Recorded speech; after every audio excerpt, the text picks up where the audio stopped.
तो next question तरफ चलने से पहले देख लेते हैं क्या जोक है। तो ध्यान समझिएगा, जोक बीच में पढ़ते रहिए, क्योंकि जोक नहीं पढ़ेंगे तो क्लास बोरिंग लगेगी। कहता है कुछ लड़कियां कहती हैं कि हम तो आज के ज़माने की लड़कियां हैं। जैसे कुछ लड़कियां नहीं कहती हैं हम तो आज के ज़माने की लड़कियां, जैसे हम लड़के तो हड़प्पा खुदाई से निकले हैं, ऐसा लग रहा है ना। तो चलिए नेक्स्ट क्वेश्चन तरफ चलते हैं, देखते हैं नेक्स्ट क्वेश्चन।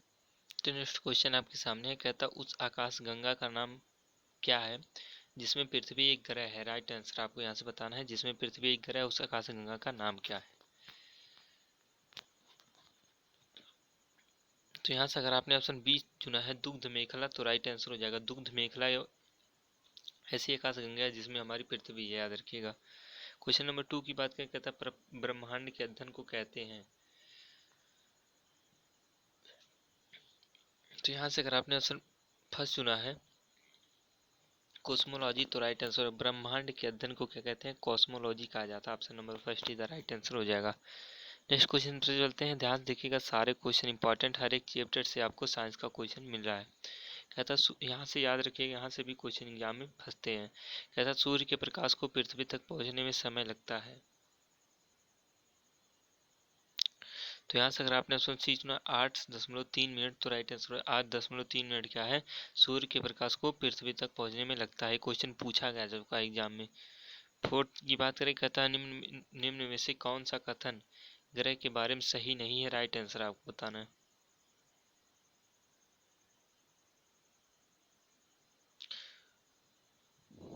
तो यहाँ से अगर आपने ऑप्शन फर्स्ट चुना है ग्रह स्वयं प्रकाश का उत्सर्जन करते हैं, तो यही राइट आंसर हो जाएगा, क्योंकि ग्रह के पास स्वयं का प्रकाश नहीं होता, लेकिन उपग्रह के पास स्वयं का प्रकाश होता है। ठीक ना। नेक्स्ट क्वेश्चन पे चलते हैं, देखते हैं क्या है। फिफ्थ नंबर क्वेश्चन देखिए, कहता है पृथ्वी की सतह पर जीवन के लिए निम्न में से कौन सी शर्त या शर्तें आवश्यक है। तो यहाँ से अगर आपने ऑप्शन डी चुना उपरोक्त सभी, तो राइट आंसर है पृथ्वी सूर्य से उचित दूरी पर स्थित है, पृथ्वी जीवन के लिए उचित ताप है, और पृथ्वी पर जल की उपस्थिति तथा अनुकूल वातावरण है, और इसके चारों ओर ओजोन की परत उपस्थित है, इसलिए क्या है उस पर जीवन यापन करना बहुत नॉर्मल है। नेक्स्ट क्वेश्चन की बात करें, कहता है आकाश से पृथ्वी का रंग नीला हरा दिखाई देने के कारण है। सिंपल क्वेश्चन है, तो क्या है, अगर आपने ऑप्शन सी चुना है पृथ्वी की सतह पर जल तथा भूभाग होना, तो राइट आंसर आकाश से पृथ्वी का रंग नीला हरा दिखाई देना, मतलब पृथ्वी की सतह पर जल तथा भूभाग का होना ये क्या है, इसका कारण है। नेक्स्ट क्वेश्चन पर चलते हैं, देखते हैं 7 नंबर क्वेश्चन, ध्यान से देखिएगा। कहता सूर्य की ऊर्जा का स्रोत है, सूर्य की ऊर्जा का स्रोत क्या है, राइट आंसर आपको बताना है। तो यहाँ से अगर आपने फर्स्ट चुना है ताप नाप की संलयन, तो राइट आंसर सूर्य की ऊर्जा का जो स्रोत है ताप नाप की संलयन, आपका ऑप्शन नंबर फर्स्ट इधर राइट आंसर हो जाएगा। 8 नंबर क्वेश्चन की बात करें, ध्यान देखिए, कहता सूर्य और पृथ्वी के बीच की दूरी है।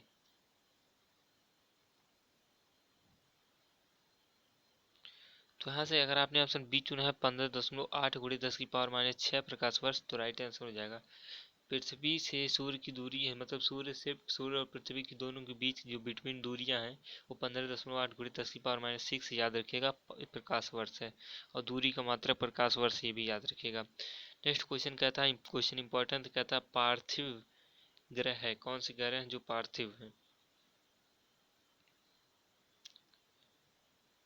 तो यहाँ से अगर आपने ऑप्शन फर्स्ट चुना है बुध शुक्र पृथ्वी मंगल, तो राइट आंसर ये चारों ग्रह कैसे हैं, पार्थिव ग्रह हैं, याद रखिएगा। क्वेश्चन नंबर 10 की बात करें, यहाँ पे कहता है कि किस गति से पृथ्वी सूर्य के चारों ओर चक्कर लगाती है।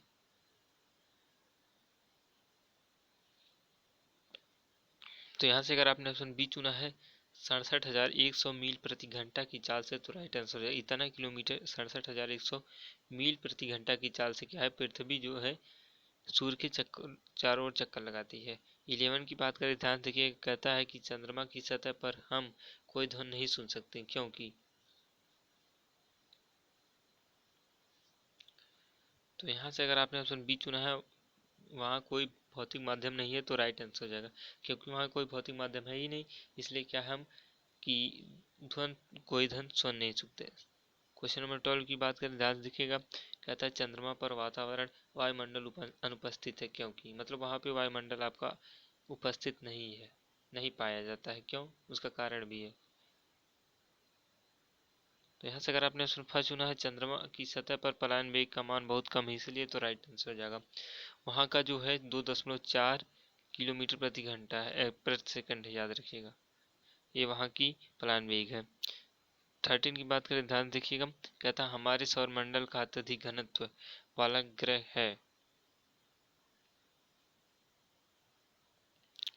तो अत्यधिक घनत्व की बात करें, डेंसिटी जिसपे बात करें, तो ऑप्शन नंबर सी हो जाएगा राइट आंसर। पृथ्वी पे क्या है, हमारे सौरमंडल का अत्यधिक घनत्व वाला जो ग्रह है वो पृथ्वी हो जाएगा। Option number C the right answer. याद रखिए, यहाँ से आपके एग्जाम में क्वेश्चन पक्का आते हैं ग्रह वगैरह से। 14 की बात करें, कहता है सूर्य के बाद पृथ्वी के सबसे समीप तारा कौन सा है।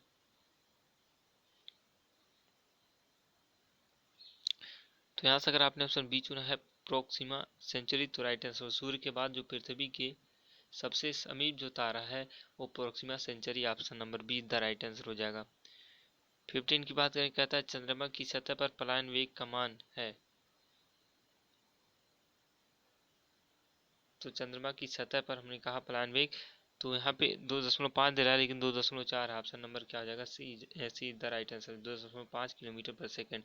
और पृथ्वी की बात करें तो क्या हो जाएगा, 11.2 किलोमीटर पर सेकंड, याद रखिएगा। नेक्स्ट क्वेश्चन की बात करें, क्वेश्चन नंबर 16 आपके सामने है। कहता है निम्नलिखित में से किस समूह में ग्रह के चारों ओर बलय हैं। तो राइट आंसर आपको बताना है, कौन से ग्रह के चारों ओर क्या है, बलय हैं।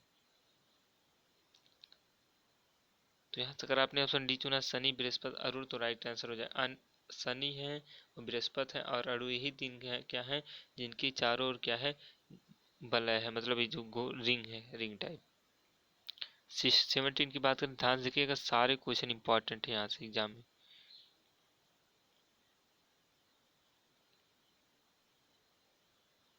कहता है कि सौरमंडल में दो ग्रह ऐसे हैं जो पूर्व से पश्चिम की ओर घूर्णन करते हैं, ये ग्रह कौन से हैं। सारे क्वेश्चन इंपॉर्टेंट है, याद रखिए यहाँ से। तो यहाँ से अगर आपने ऑप्शन डी चुना है, शुक्र और यूरेनस, तो राइट आंसर हो जाएगा। शुक्र और यूरेनस क्या है, ऐसे ग्रह हैं जो क्या है कि पूर्व से पश्चिम की दिशा में घूर्णन करते हैं। तो यहाँ पे 18 नंबर की बात करें, कहता है कि पृथ्वी और चंद्रमा के मध्य की दूरी क्या है। राइट आंसर आपको बताना है। तो यहाँ से दूरी की बात करें, अगर आपने ऑप्शन बी चुना है, 3,84,400 किलोमीटर, तो राइट आंसर है। पृथ्वी और चंद्रमा के मध्य की जो दूरी है 3,84,400 किलोमीटर है, याद रखिएगा। 19 की बात करें, यहाँ पे कहता है सूर्य के सबसे निकट ग्रह कौन सा है। ये तो आपको पता होना चाहिए, सबसे सिंपल क्वेश्चन है। यहाँ से अगर आपने ऑप्शन बी चुना बुध, तो राइट आंसर हो जाएगा। सूर्य के सबसे निकट जो ग्रह है वो क्या है, बुध, ऑप्शन नंबर बी हो जाएगा। 20 की बात करें, कहता है सबसे चमकीला ग्रह, मोस्ट इंपॉर्टेंट क्वेश्चन है, अब की एयरफोर्स में पूछा गया था। तो यहाँ से क्या है, अगर आपने ऑप्शन बी चुना है शुक्र, तो राइट आंसर हो जाएगा। सबसे चमकीला ग्रह कौन सा है, शुक्र है। और वहीं पे लाल ग्रह बोले तो मंगल है, याद रखिएगा, मार्स गैस, मार्स जिसे बोलते हैं।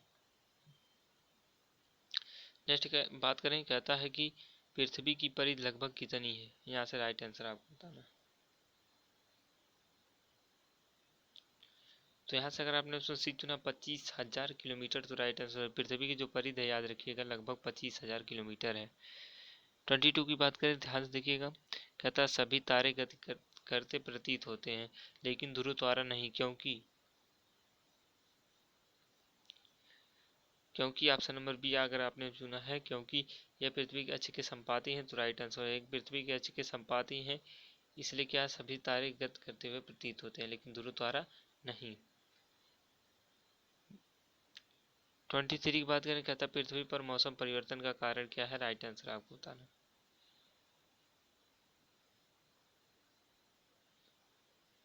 तो यहाँ से अगर आपने ऑप्शन फर्स्ट चुना है, पृथ्वी की अक्ष का किसी कोण पर झुका होना, तो राइट आंसर हो जाएगा। पृथ्वी पर मौसम का परिवर्तन होना क्या है, पृथ्वी की अक्ष का किसी कोण पर झुका होना ही क्या कहलाता है, उस मौसम परिवर्तन होता है। 24 की बात करें, ध्यान से देखिएगा। कहता है 9 चंद्रमा दिवस होता है।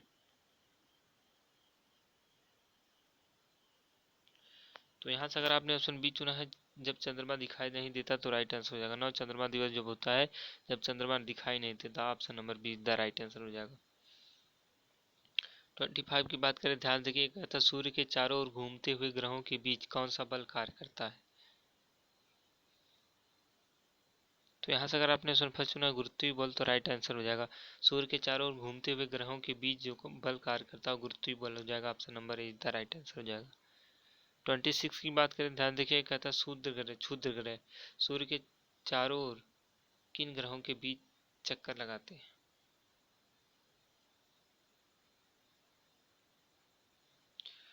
तो यहाँ से अगर आपने ऑप्शन बी चुना है मंगल और बृहस्पति, तो राइट आंसर है मंगल और बृहस्पति ग्रह के बीच क्षुद्र ग्रह सूर्य के चारों ओर चक्कर लगाते हैं। क्वेश्चन नंबर 27 की बात करें, ध्यान देखिएगा, कहता वह कौन सा ग्रह है जिसके चारों ओर सल्फ्यूरिक अम्ल है। तो यहाँ से अगर आपने ऑप्शन बी चुना है शुक्र, तो राइट आंसर है शुक्र ग्रह की क्या है, चारों ओर सल्फ्यूरिक अम्ल है, जिसे H2SO4 बोलते हैं, याद रखिएगा। 28 की बात करें, कहता निम्नलिखित में से कृत्रिम उपग्रह है कौन सा, राइट आंसर आपको बताना है। तो यहाँ से अगर आपने ऑप्शन डी चुना ये सभी, तो राइट आंसर IRS, कल्पना, फर्स्ट, ED सेट, तो राइट आंसर हो जाएगा। 29 की बात करें, ध्यान से देखिएगा, कहता निम्नलिखित में से गलत तथ्य है, कौन गलत है। ये तो सही पहला वाला। दूसरा क्या है, रात्रि का तारा, ये भी सही है। पृथ्वी अत्यधिक घनत्व वाला ग्रह, ये भी सही है। मार्स देखिए ऑप्शन नंबर डी, ये गलत है, मार्स नीला ग्रह है। तो यहाँ पे राइट आंसर जो होने वाला है डी हो जाएगा, और ये सब क्या है, गलत हो जाएंगे। लेकिन यहाँ पे क्या है, ये सब सही है। ऑप्शन नंबर डी हो जाएगा, मंगल नीला ग्रह, मंगल को लाल ग्रह कहा जाता है। 30 की बात करें, ध्यान देखिए, कि मिलान कीजिए। तो मिलान करना सबसे सिंपल क्वेश्चन है, ग्रहों की संख्या पूछा गया है, राइट आंसर आपको बताना है। ध्यान देखिएगा, क्वेश्चन इंपॉर्टेंट है। तो यही बृहस्पति की बात करें, ध्यान देखिएगा, सबसे ज्यादा जो उपग्रह है तो बृहस्पति के पास है, 67 हो जाएगा। और शनि की बात करें, यहाँ से देखिएगा, शनि की जो बात करें यहाँ पे है 61 ग्रह, शनि के पास कितना है, 61 उपग्रह। वहीं अरुण की बात कर लेते हैं, अरुण के पास है 27 उपग्रह, और अरुण के पास है 14 उपग्रह, याद रखिएगा। तो ऑप्शन नंबर क्या होने वाला है, ये राइट आंसर हो जाएगा। नेक्स्ट क्वेश्चन तरफ चलते हैं। आपकी थोड़ा कॉमेडी नहीं करेंगे, क्योंकि मोटिवेशन मोस्ट जरूरी है जिंदगी में। सक्सेस होने का जानते हो, अगर जो जिसका मन पढ़ाई में नहीं लग रहा है, वो एक चीज़ याद रखे, सिलेक्शन पाने के लिए आप अपने माँ बाप का तो कम से कम सर तो ऊंचा कर सकते हैं, है ना। आप अपने अपने माँ बाप के लिए आप पढ़ाई करिए और मेहनत करिए। मैं वादा करता हूँ मेरी मेरी तरफ से जो भी होगा मैं प्रोवाइड कराऊंगा। मैं देखिए आपके लिए रात में वीडियो बना रहा हूँ, रियल बताऊँ, इस समय 11 बज रहे हैं, ठीक। तो नेक्स्ट क्वेश्चन आपके सामने, ध्यान देखिएगा, सॉरी। तो नेक्स्ट क्वेश्चन यहाँ पे आपके सामने है, कहता है निम्न में से कौन सी अवस्था पदार्थ की सबसे नवीनतम खोजी गई अवस्था है, नई जो है। तो यहाँ से अगर आपने ऑप्शन डी चुना है BEC, तो राइट आंसर BE से क्या है, एक नई अवस्था है जिसे अभी जल्द ही खोजा गया है। नेक्स्ट क्वेश्चन की बात करें, क्वेश्चन नंबर 2 कहता है निम्न में से कौन कौन प्लाज्मा अवस्था में है, राइट आंसर आपको बताना है। तो यहाँ से अगर आपने ऑप्शन सी चुना सूर्य, तो राइट आंसर है सूर्य क्या है, प्लाज्मा अवस्था में है, और सारे क्या है, प्लाज्मा अवस्था में नहीं है। 3 की बात करें, कहता है जल जल का बर्फ में जमना उदाहरण है किसका। तो यहाँ से अगर आपने ऑप्शन सी चुना ठोसीकरण का, तो राइट आंसर जल का बर्फ में जमना उदाहरण है ठोसीकरण का, option number C the right answer हो जाएगा। 4 की बात करें, कहता है द्रव का गैस में परिवर्तन कहलाता है।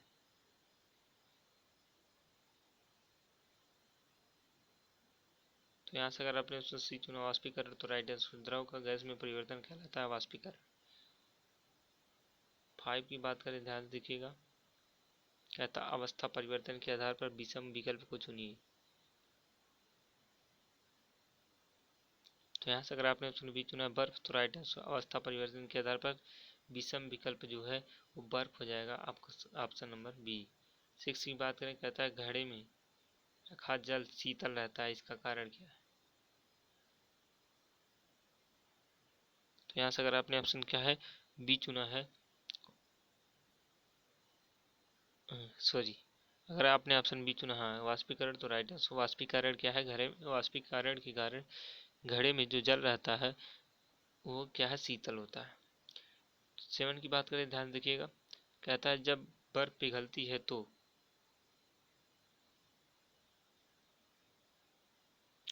जब बर्फ पिघलती है तो जो ऑप्शन नंबर बी हो जाएगा, आयतन उसका क्या है? घट जाता है, याद रखिएगा। ठीक। 8 की बात करें, कहता है आयोडीन को रेत से पृथक किया जाता है किसके कारण, किससे? तो यहाँ से अगर आपने ऑप्शन फर्स्ट चुना है ऊर्ध्वापातन से, तो राइट आंसर। ऊर्ध्वापातन के द्वारा क्या है? आयोडीन को रेत से पृथक किया जा सकता है। 9 की बात करें, ध्यान से देखिएगा। कहता है नैप्थेलीन को पोटेशियम क्लोराइड से पृथक किया जा सकता है। तो यहाँ से भी अगर आपने ऑप्शन सी चुना ऊर्ध्वापातन द्वारा, तो राइट आंसर हो जाएगा। नैप्थेलीन को पोटेशियम क्लोराइड से पृथक किया जाना क्या है? ऊर्ध्वापातन द्वारा किया जा सकता है। 10 देखिएगा, कहता है जल है एक, क्या जल क्या है? राइट आंसर आपको बताना है।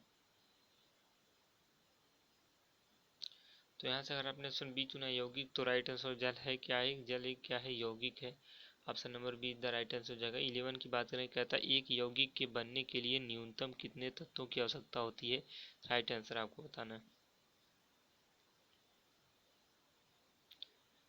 तो यहाँ से अगर आपने ऑप्शन बी चुना दो, तो राइट आंसर हो जाएगा। एक यौगिक बनने के लिए न्यूनतम तत्वों की संख्या होती है दो होती है, राइट आंसर हो जाएगा। 12 की बात करें, कहता है कि साफ हवा उदाहरण है।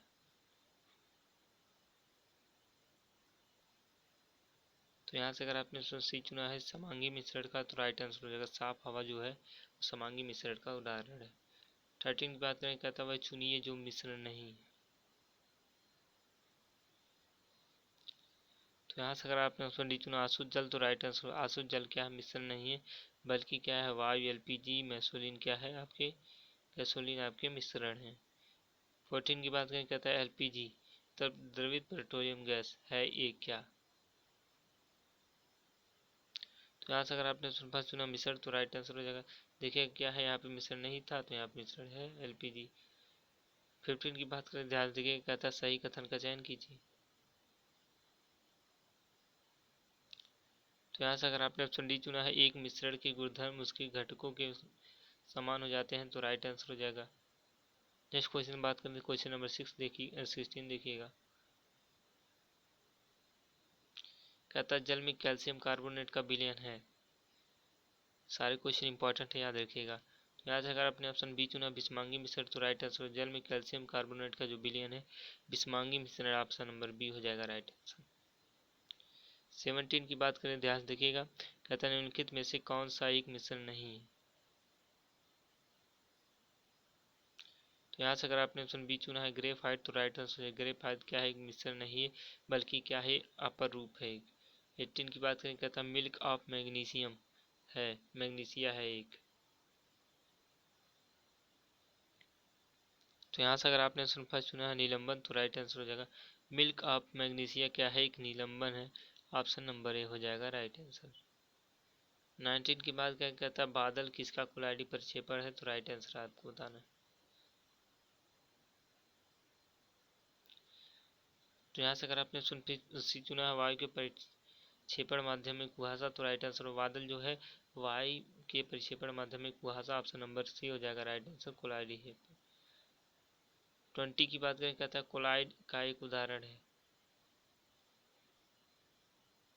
तो यहाँ से अगर आपने ऑप्शन बी चुना हवा, तो राइट आंसर। कोलाइड का एक उदाहरण क्या है? हवा हो जाएगा, option number be the right answer हो जाएगा। 21 की बात करें, ध्यान से देखिएगा। कहता विभिन्न प्रकार के विलयनों का कणों के आकार के आधार पर सही क्रम है। यहाँ से अगर आपने ऑप्शन चुना है बिलियन, उसके बाद क्या है? क्लोराइड बड़ा होगा, उसके बाद क्या है? निलंबन बड़ा होगा, option number C the right answer हो जाएगा। 22 की बात करें, ध्यान देखिए, कहता कोहरा उदाहरण है।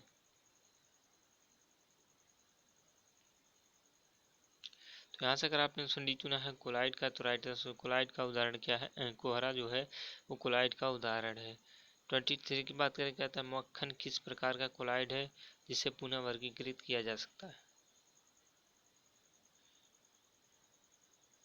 तो यहाँ से अगर आपने ऑप्शन डी चुना है जेल का, तो राइट आंसर मक्खन जो है जेल प्रकार का कोलाइड है जिसे पुनः वर्गीकृत किया जा सकता है। 24 की बात करें, कहता है जब किसी ठोस को किसी द्रवित माध्यम में प्रक्षेपित किया जाता है तो बनता है। तो यहाँ से अगर आपने ऑप्शन बी चुना सॉल्ट, तो राइट आंसर जब किसी ठोस को किसी द्रवित माध्यम में प्रक्षेपित किया जाता है तो वह सॉल्ट बनता है। ऑप्शन नंबर बी हो जाएगा राइट आंसर। 25 की बात करें, कहता है फॉर्म का एक उदाहरण है। तो यहाँ से अगर आपने ऑप्शन फर्स्ट चुना है शेविंग क्रीम का, तो राइट आंसर फॉर्म जो है शेविंग क्रीम का उदाहरण है। 26 की बात करें, ध्यान देखिएगा, कहता है नीचे दिए गए विकल्पों में से एक को चुनकर नीचे दिया गया वाक्य पूरा कीजिए।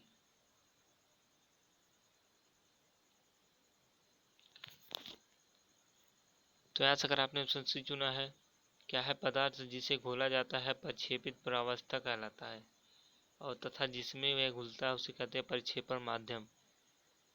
27 की बात करें, ध्यान देखिएगा, मिलान करना है तो सही सुमेलित करना है।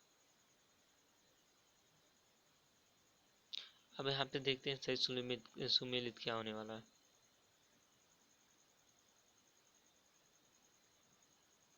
तो यहाँ पे देखते हैं जो आपका धुआं है क्या है, वो गैस में प्रक्षेपित ठोस है, याद रखिएगा। ठीक, अब नेक्स्ट देखते हैं। अब वहीं पे क्या है जेल जो आपका है, जेल के बारे में अभी हमने पढ़ा, तो जेल आपका क्या होने वाला है, जेल आपका है द्रव में प्रक्षेपित ठोस में प्रक्षेपित द्रव। धुआं क्या है गैस में प्रक्षेपित ठोस, और क्या है जेल आपका ठोस में प्रक्षेपित द्रव। और इमल्सन जो है आपका, यहाँ से क्या है इमल्सन जो आपका है वो आपका है द्रव में प्रक्षेपित द्रव। वहीं पर बात करें फॉर्म की, तो फॉर्म आपका क्या है, फॉर्म आपका होने वाला है द्रव में प्रक्षेपित ठोस, याद रखिएगा। नेक्स्ट क्वेश्चन तो चलते हैं, क्वेश्चन नंबर नेक्स्ट आपके सामने देखते हैं। 28 देखिएगा, कहता है कि निम्न में से कौन सा सुमेलित नहीं है, और सब सुमेलित है कौन सुमेलित नहीं है। तो यहाँ से अगर आपने ऑप्शन डी चुना डी, तो राइट आंसर फ्यूमस प्यूमिस क्या है एरोसॉल से सुमेलित नहीं है, बल्कि क्या है झाग फॉर्म है, जल में गाद सॉल है, और दूधिया पत्थर क्या है जेल है। 29 की बात करें, ध्यान से, कहता है निम्नलिखित में से या निम्न में से कौन सा एक प्राकृतिक कोलाइड है। यहाँ से अगर आपने सी चुना रुधिर, तो राइट आंसर रुधिर क्या है प्राकृतिक कोलाइड है। Option number C the right answer हो जाएगा। नेक्स्ट क्वेश्चन तरफ चलते हैं। नेक्स्ट क्वेश्चन तरफ चलते हैं, देखते हैं नेक्स्ट क्वेश्चन आपके सामने है।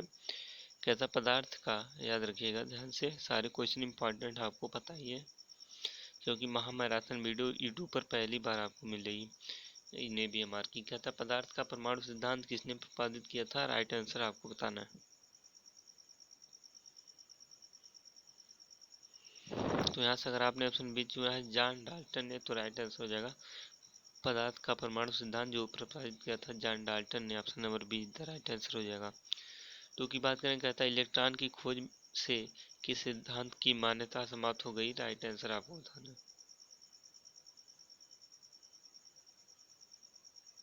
तो यहाँ से अगर आपने ऑप्शन डी चुना है ये सभी, तो राइट आंसर, जब इलेक्ट्रॉन की खोज हो गई तो उस मतलब जानते हैं डाल्टन का परमाणु सिद्धांत, थॉमसन मॉडल, बोर का मॉडल, ये सब क्या है मान्यता इनकी समाप्त हो गई। थर्ड की बात करें, ध्यान देखिएगा, कहता परमाणु के 3 मूल अवयव हैं कौन से। ऐसे नॉर्मल क्वेश्चन भी पूछा जाता है आपके एग्जाम में। तो यहाँ से अगर आपने ऑप्शन बी चुना है प्रोटॉन न्यूट्रॉन और इलेक्ट्रॉन, तो राइट आंसर है परमाणु के 3 मूल अवयव जो है प्रोटॉन न्यूट्रॉन और इलेक्ट्रॉन है। फोर्थ की बात करें, कहता है कैथोड किरण में पाया जाने वाला कण है।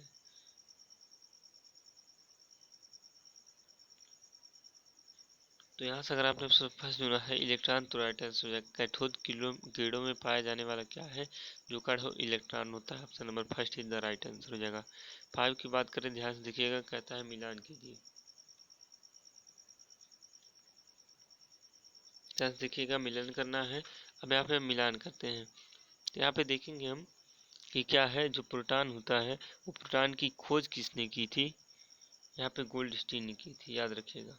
प्रोटॉन की खोज किसने की थी, गोल्डी, इसका एक शॉर्ट तरीका ईंट पर नाचे, लेकिन यहाँ पे प्रोटॉन की रदरफोर्ड बहुत लोग कहते हैं, रदरफोर्ड नहीं है, गोल्डस्टीन ने की थी। अब इलेक्ट्रॉन की बात करें तो ईंट पर मतलब थॉमसन, और न्यूट्रॉन की चैडविक, और नाभिक की खोज क्या है रदरफोर्ड ने की थी। ये हो जाएगा आपका मिलान। तो यहाँ से आप जो ऑप्शन में नहीं होने वाला है, ऑप्शन में से होगा option number first is the right answer.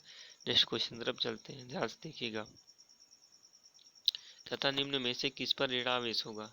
तो ऋणावेश की बात करें तो यहाँ पे क्या है, अगर आपने ऑप्शन फर्स्ट चुना इलेक्ट्रॉन तो राइट आंसर। इलेक्ट्रॉन पर ऋणावेश, प्रोटॉन पे प्लस आवेश, न्यूट्रॉन पे जीरो आवेश, उदासीन। और नाभिक में तीनों होते ही, नाभिक में प्रोटॉन और न्यूट्रॉन होते हैं, और नाभिक में प्लस आवेश होता है। कहता धनावेशित कण को पहचानिए। तो यहाँ से अगर आपने ऑप्शन सी चुना प्रोटॉन तो राइट आंसर है। प्रोटॉन क्या है, धनावेशित होता है। नेक्स्ट क्वेश्चन देखिएगा, कहता वह कण जिस पर कोई आवेश नहीं होता। तो जहाँ तक अभी हमने बात की न्यूट्रॉन, न्यूट्रॉन उदासीन होता है, option number C the right answer हो जाएगा। 9 की बात करें, ध्यान से देखिएगा, कहता है निम्न में से सबसे हल्का कण कौन सा?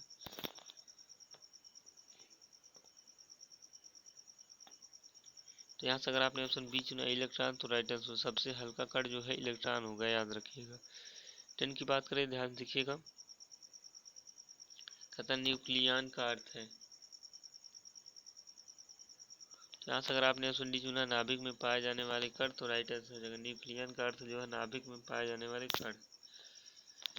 11 की बात करें, कहता निम्न में से कौन न्यूक्लियन नहीं है? तो यहाँ पे न्यूक्लियन की बात की है। तो यहाँ से अगर आपने ऑप्शन सी चुना इलेक्ट्रॉन तो राइट आंसर है, क्योंकि नाभिक में इलेक्ट्रॉन पाया नहीं जाता, नाभिक के बाहर पाया जाता है, तो प्रोटॉन न्यूट्रॉन होगा राइट आंसर, लेकिन इलेक्ट्रॉन इधर आंसर हो जाएगा। 12 की बात करें, ध्यान से देखिएगा, कहता है निम्नलिखित में से वे कण कौन से हैं जो परमाणु केंद्रक के चारों ओर घूमते हैं और ऋणात्मक रूप से आवेशित होते हैं?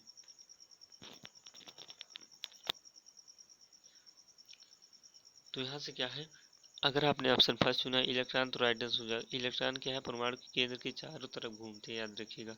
13 की बात करें, कहता है परमाणु का तरबूज मॉडल किसने दिया था?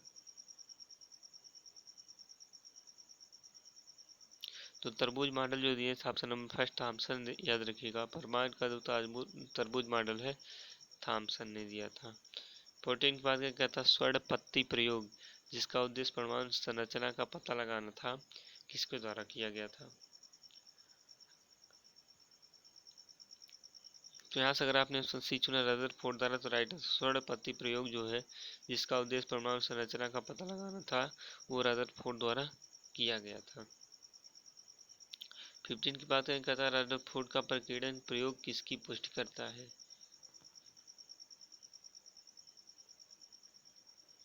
तो यहाँ से अगर आपने ऑप्शन डी चुना है परमाणु में नाभिक की तो राइट आंसर। रदरफोर्ड का जो प्रकीर्णन प्रयोग करता है परमाणु में नाभिक की, याद रखिएगा।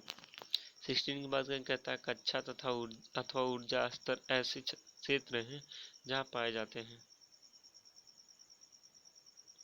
तो यहाँ से अगर आपने ऑप्शन फर्स्ट चुना इलेक्ट्रॉन तो राइट आंसर। कक्षा अथवा ऊर्जा स्तर ऐसे क्षेत्र हैं जहाँ इलेक्ट्रॉन पाए जाते हैं, याद रखिएगा।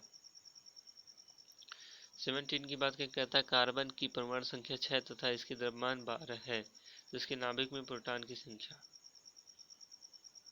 अब आपसे बता दें प्रोटॉन की संख्या कैसे निकालेंगे, सिंपल तरीका है। यहाँ पे परमाणु संख्या जो होती है इलेक्ट्रॉन और प्रोटॉन की बराबर होती है, तो द्रव्यमान दिया 12, 12 माइनस 6 कर दीजिए, बराबर प्रोटॉन, सॉरी क्या है, प्रोटॉन की संख्या पूछा गया है ना, तो परमाणु संख्या इक्वल टू प्रोटॉन की संख्या बराबर इलेक्ट्रॉन की संख्या, तो क्या है परमाणु संख्या बराबर परमाणु संख्या, ऑप्शन नंबर फर्स्ट हो जाएगा, राइट आंसर हो जाएगा। 18 की बात करें, कैसा नाभिक की द्रव्यमान संख्या होती है?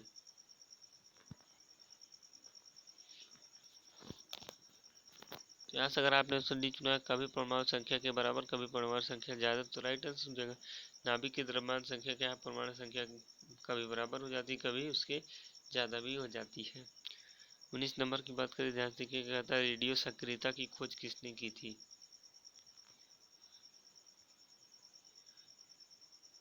तो यहाँ से अगर आपने ऑप्शन बी चुना हेनरी बेकुरेल ने, तो राइट आंसर हेनरी बेकुरेल ने क्या है रेडियो सक्रियता की खोज की थी, option number be the right answer हो जाएगा। नेक्स्ट क्वेश्चन की बात करें, ध्यान देखिएगा। 20 नंबर कहता है रेडियो सक्रिय पदार्थों द्वारा उत्सर्जित धनावेशित कण कहलाते हैं। तो यहाँ से अगर आपने ऑप्शन फर्स्ट चुना अल्फा कण, तो राइट आंसर रेडियो सक्रिय पदार्थों का द्वारा उत्सर्जित धनावेशित कण जो है अल्फा कण कहलाते हैं, अल्फा विकिरण कहलाते हैं। 21 की बात करें, कहता नाभिकीय रिएक्टर में साधारणतया उपयोग किए जाने वाला ईंधन है। तो यहाँ से अगर आपने ऑप्शन डी चुना यूरेनियम 235, तो राइट आंसर हो जाए नाभिकीय रिएक्टर में साधारणतः उपयोग जो किया जाने वाला ईंधन होता है यूरेनियम 235 है, याद रखिएगा। 22 की बात करें, ध्यान से देखिएगा, सारे क्वेश्चन इंपॉर्टेंट है, याद रखिएगा। यूरेनियम अपघटित होकर कौन सा अस्थायी समस्थानिक बनाता है? तो यहाँ से अगर आपने ऑप्शन सी चुना लेड, तो राइट आंसर हो जाएगा यूरेनियम अपघटित होकर कौन सा मतलब लेड अस्थायी समस्थानिक बनाता है। 23 की बात करें, ध्यान देखिएगा, कहता नाभिकीय विखंडन अपक्रिया को नियंत्रित करने के लिए न्यूट्रॉन के अवशोषण में सहायक है। तो यहाँ से अगर आपने फर्स्ट चुना बोरान, तो राइट आंसर नाभिकीय विखंडन अपक्रिया को नियंत्रित करने के लिए न्यूट्रॉन के अवशोषण में सहायक होता है बोरान। 24 की बात करें, ध्यान देखिए, कहता है नाभिकीय रिएक्टर में ग्रेफाइट का उपयोग है। तो यहाँ से अगर आपने सी चुना मंदक के रूप में, तो राइट आंसर हो जाए नाभिकीय रिएक्टर में ग्रेफाइट का जो उपयोग होता है मंदक के रूप में होता है। Option number C the right answer हो जाएगा। 25 की बात करें, कहता है नाभिकीय संलयन का उदाहरण है। तो यहाँ से अगर आपने ऑप्शन सी चुना सूर्य, तो राइट आंसर नाभिकीय संलयन का जो उदाहरण है सूर्य होगा, और नाभिकीय विखंडन परमाणु बम, याद रखिएगा। 26 की बात करें, ध्यान देखिएगा, कहता है जीवाश्मों की आयु ज्ञात करने में सहायक समस्थानिक है।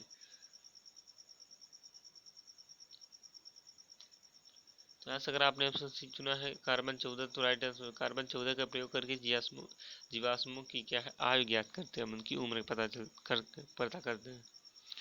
27 की बात करें, कहता है क्या होता है जब एक रासायनिक आबंध बनता है? तो यहाँ से अगर आपने ऑप्शन बी चुना है ऊर्जा हमेशा निर्मुक्त होती है, तो राइट आंसर हो जाएगा क्या है जब एक रासायनिक आबंध बनता है तो ऊर्जा हमेशा निर्मुक्त होती है, याद रखिएगा। 28 की बात करें, कहता है जल अणुओं के मध्य कौन सा आबंध विद्यमान होता है? राइट आंसर आपको बताना है। तो यहाँ से अगर आपने ऑप्शन सी चुना हाइड्रोजन बांड आबंध, तो राइट आंसर हो जाएगा जल अणुओं के मध्य जो बल होता है हाइड्रोजन आबंध होता है, याद रखिएगा। 29 की बात करें, कहता है कि विद्युत संयोजक बंध उपस्थित होता है। याद रखिएगा विद्युत संयोजक बंध जो है साधारण जल में होता है, याद रखिएगा, जो नॉर्मल जल होता है। 30 की बात करें, कहता है निम्न में कौन एक हाइड्रोजन बंध नहीं बनाता है? राइट आंसर आपको बताना है। तो यहाँ से अगर आपने ऑप्शन डी चुना है क्लोरीन, तो राइट आंसर क्लोरीन क्या हाइड्रोजन बॉन्डिंग नहीं बनाता है, जबकि नाइट्रोजन फ्लोरीन ऑक्सीजन क्या है आपके हाइड्रोजन बॉन्ड बनाते हैं। 31 की बात करें, ध्यान देखिए, कहता है इसको भी वैज्ञानिक और खोज को सुमेलित करना है। अब ध्यान से देखिएगा, सबसे पहले हमने कहा था क्या थॉमसन है तो इलेक्ट्रॉन की खोज, और क्या है चैडविक है तो न्यूट्रॉन की खोज, और जॉन डाल्टन है परमाणु सिद्धांत, और गोल्डस्टीन क्या है प्रोटीन हो जाएगा। तो यहाँ पे पहले का 2 है, पहले का 2 दो ही ऑप्शन है, मतलब नीचे वाला खत्म, और दूसरे का 3 मतलब क्या है option number A the right answer हो जाएगा। नेक्स्ट क्वेश्चन की बात करें 32 की, ध्यान से देखिएगा, कहता है इसमें भी सही मिलान करना। अब देखिए इसका प्रयोग कहाँ पे होता है उपयोग। तो अभी हमने बताया कि क्या है कोबाल्ट की नहीं बात की है, तो कोबाल्ट का जो कोबाल्ट 16 का प्रयोग होता है कैंसर के उपचार में होता है, याद रखिएगा, और आयोडीन का होता है घेंगा के रूप में। अब यहाँ पे फास्फोरस और सोडियम बचता है ना, तो आप पहले मिला लेते हैं, पहले का थर्ड किस में है, इसमें इसमें दो ऑप्शन में से, और दूसरे का जो है दूसरे का 2 ही है, तो दूसरे का 2 आपका ऑप्शन नंबर फर्स्ट हो जाएगा। और क्या है, सोडियम 24 का प्रयोग जो होता है रक्त बहाव जांच के लिए किया जाता है। फास्फोरस का होता है 13 का ल्यूकेमिया के उपचार के लिए। तो वीडियो अगर अच्छा लगा तो वीडियो को लाइक जरूर करिएगा, क्योंकि मैं इतना मेहनत से आपके लिए वीडियो बनाया है महामैराथन। वीडियो को इतना शेयर कर दीजिए, इतना शेयर कर दीजिए, ताकि जितने भी लोग हैं प्रिपरेशन कर रहे हैं सबका प्रिपरेशन अच्छे से हो सके। तो नेक्स्ट देखिएगा आपका सामने है, कहता है कि 1 बिलियन जो नीले लिटमस पत्र को लाल कर दे वह होगा। तो जो नीले को लाल कर देता हो क्या है, option number first is the right answer, अम्लीय होता है। क्या होता है, अम्लीय होता है, याद रखिएगा। जिसका पीएच मान क्या होता है, 7 से कम होता है। दूसरा क्वेश्चन आपके सामने कहता है निम्न में से कौन खनिज अम्ल है। तो यहाँ से अगर आपने ऑप्शन डी चुना है, क्या है, हाइड्रोक्लोरिक अम्ल, नाइट्रिक अम्ल, सल्फ्यूरिक अम्ल, तो राइट आंसर होगा सभी क्या है, खनिज अम्ल है। थ्री की बात करें, ध्यान देखिए, कहता है दही किस अम्ल के कारण खट्टा होता है।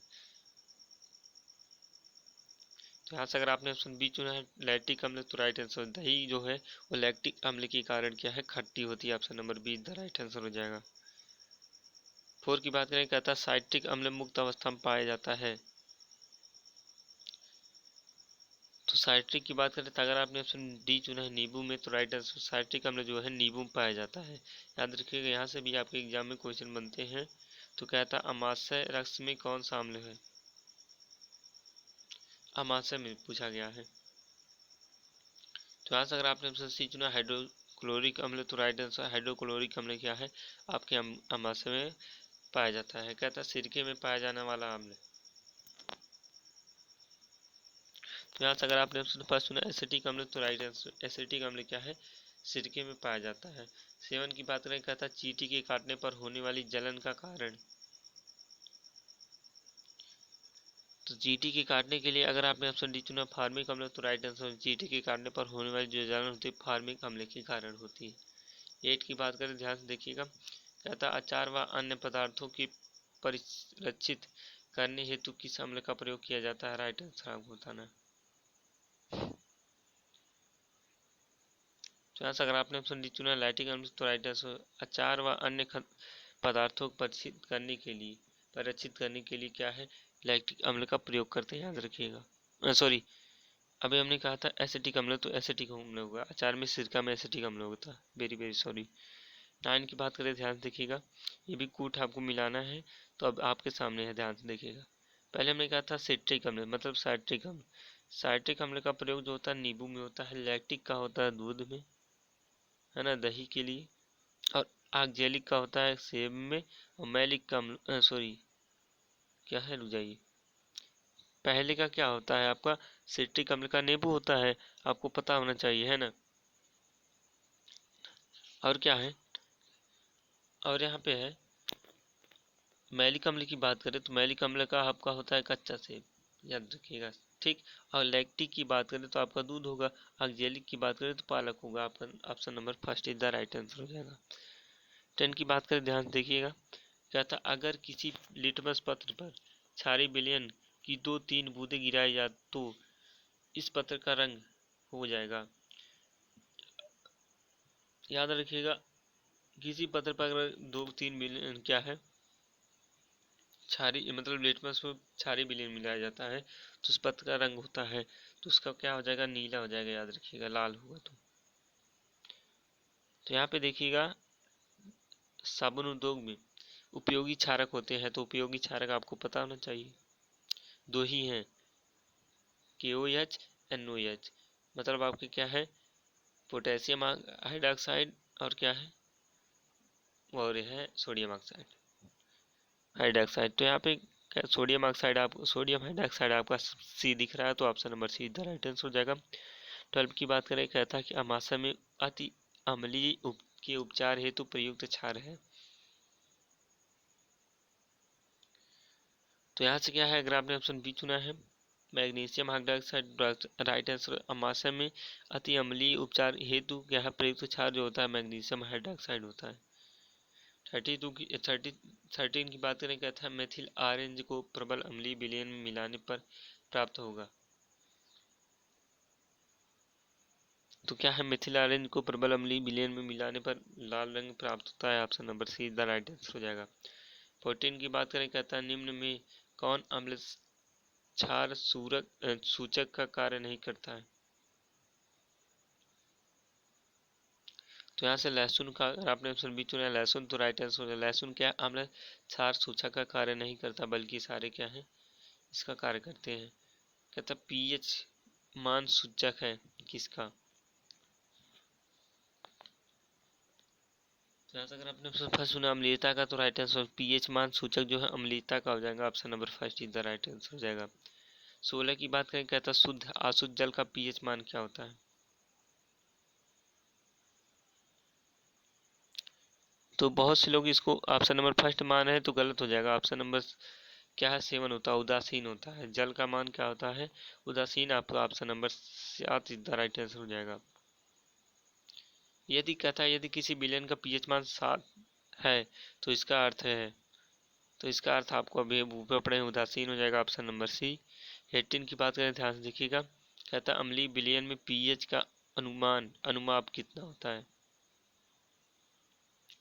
तो अम्लीय की बात करें, अम्लीय यहाँ से अब हमने कहा option number be the right answer हो जाएगा। 7 से कम अम्लीय होता है। उसके बाद क्या है, क्षारीय 7 से अधिक क्षारीय, 7 के बराबर उदासीन।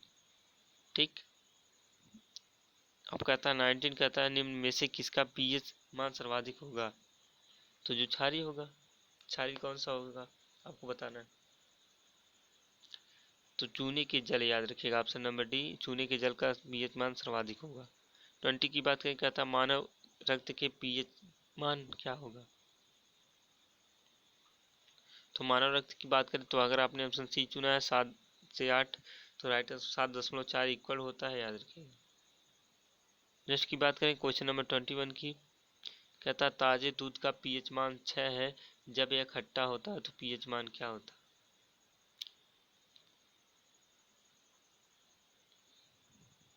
तो यहाँ से अगर आपने ऑप्शन डी चुना उदासीन हो जाता है, तो राइट आंसर अर्थ क्या है, 7 हो जाता है। नेक्स्ट की बात करें, ध्यान देखिएगा, ये भी सुमेलित करना है। कहता है 22 नंबर क्वेश्चन, सॉरी सुमेलित नहीं है कौन सा। तो अब यहाँ से बताना है सुमेलित कौन सा नहीं है। तो यहाँ से बी ही देख रहे हैं, रक्त। रक्त का जो पीएच मान क्या है, 7.4 मैंने बताया था, जो बी आपका राइट आंसर हो जाएगा। और सब क्या है, यहाँ से देख लीजिए, सिरका का होता है 2 से 2.4 तक, समुद्री जल का होता है 8.5, और मिल्क ऑफ मैग्नीशियम का होता है 10.5। 23 की बात करें, ध्यान से देखिएगा। कहता अम्ल व क्षार की अभिक्रिया से लवण का बनना कहलाता है। तो यहाँ से अगर आपने ऑप्शन बी उदासीनीकरण, तो राइट आंसर व अम्ल व क्षार की अभिक्रिया से लवण का बनना कहलाता है उदासीनीकरण। नेक्स्ट क्वेश्चन देखिएगा, 24 आपके सामने है। कहता है जब नींबू का रस बेकिंग सोडा पर गिराया जाता है तो तीव्रता के साथ बुलबुले बनते हैं, क्योंकि मुक्त होने वाली गैस है। तो यहाँ से अगर आपने ऑप्शन सी चुना कार्बन डाइऑक्साइड, तो राइट आंसर जब नींबू का रस बेकिंग सोडा पर गिराया जाता है तो तीव्रता के साथ बुलबुले बनते हैं, क्योंकि मुक्त होने वाली गैस जो है कार्बन डाइऑक्साइड होती है, CO2। 25 की बात करें, कहता है बोतलों के नाम पर लेबल पर कुछ मृदु पेय दावा करते हैं कि वे अम्लीयता नियामक हैं। वे अम्लीयता नियमन के लिए किसका प्रयोग करते हैं। तो यहाँ से अगर आपने ऑप्शन बी चुना है बाइकार्बोनेट लवण का, तो राइट आंसर हो जाएगा। नेक्स्ट क्वेश्चन की तरफ चलते हैं, क्वेश्चन नंबर 26, ध्यान से देखिएगा। कहता जलीय कृत sodium carbonate Na2CO3 into 10H2O का साधारण नाम क्या है।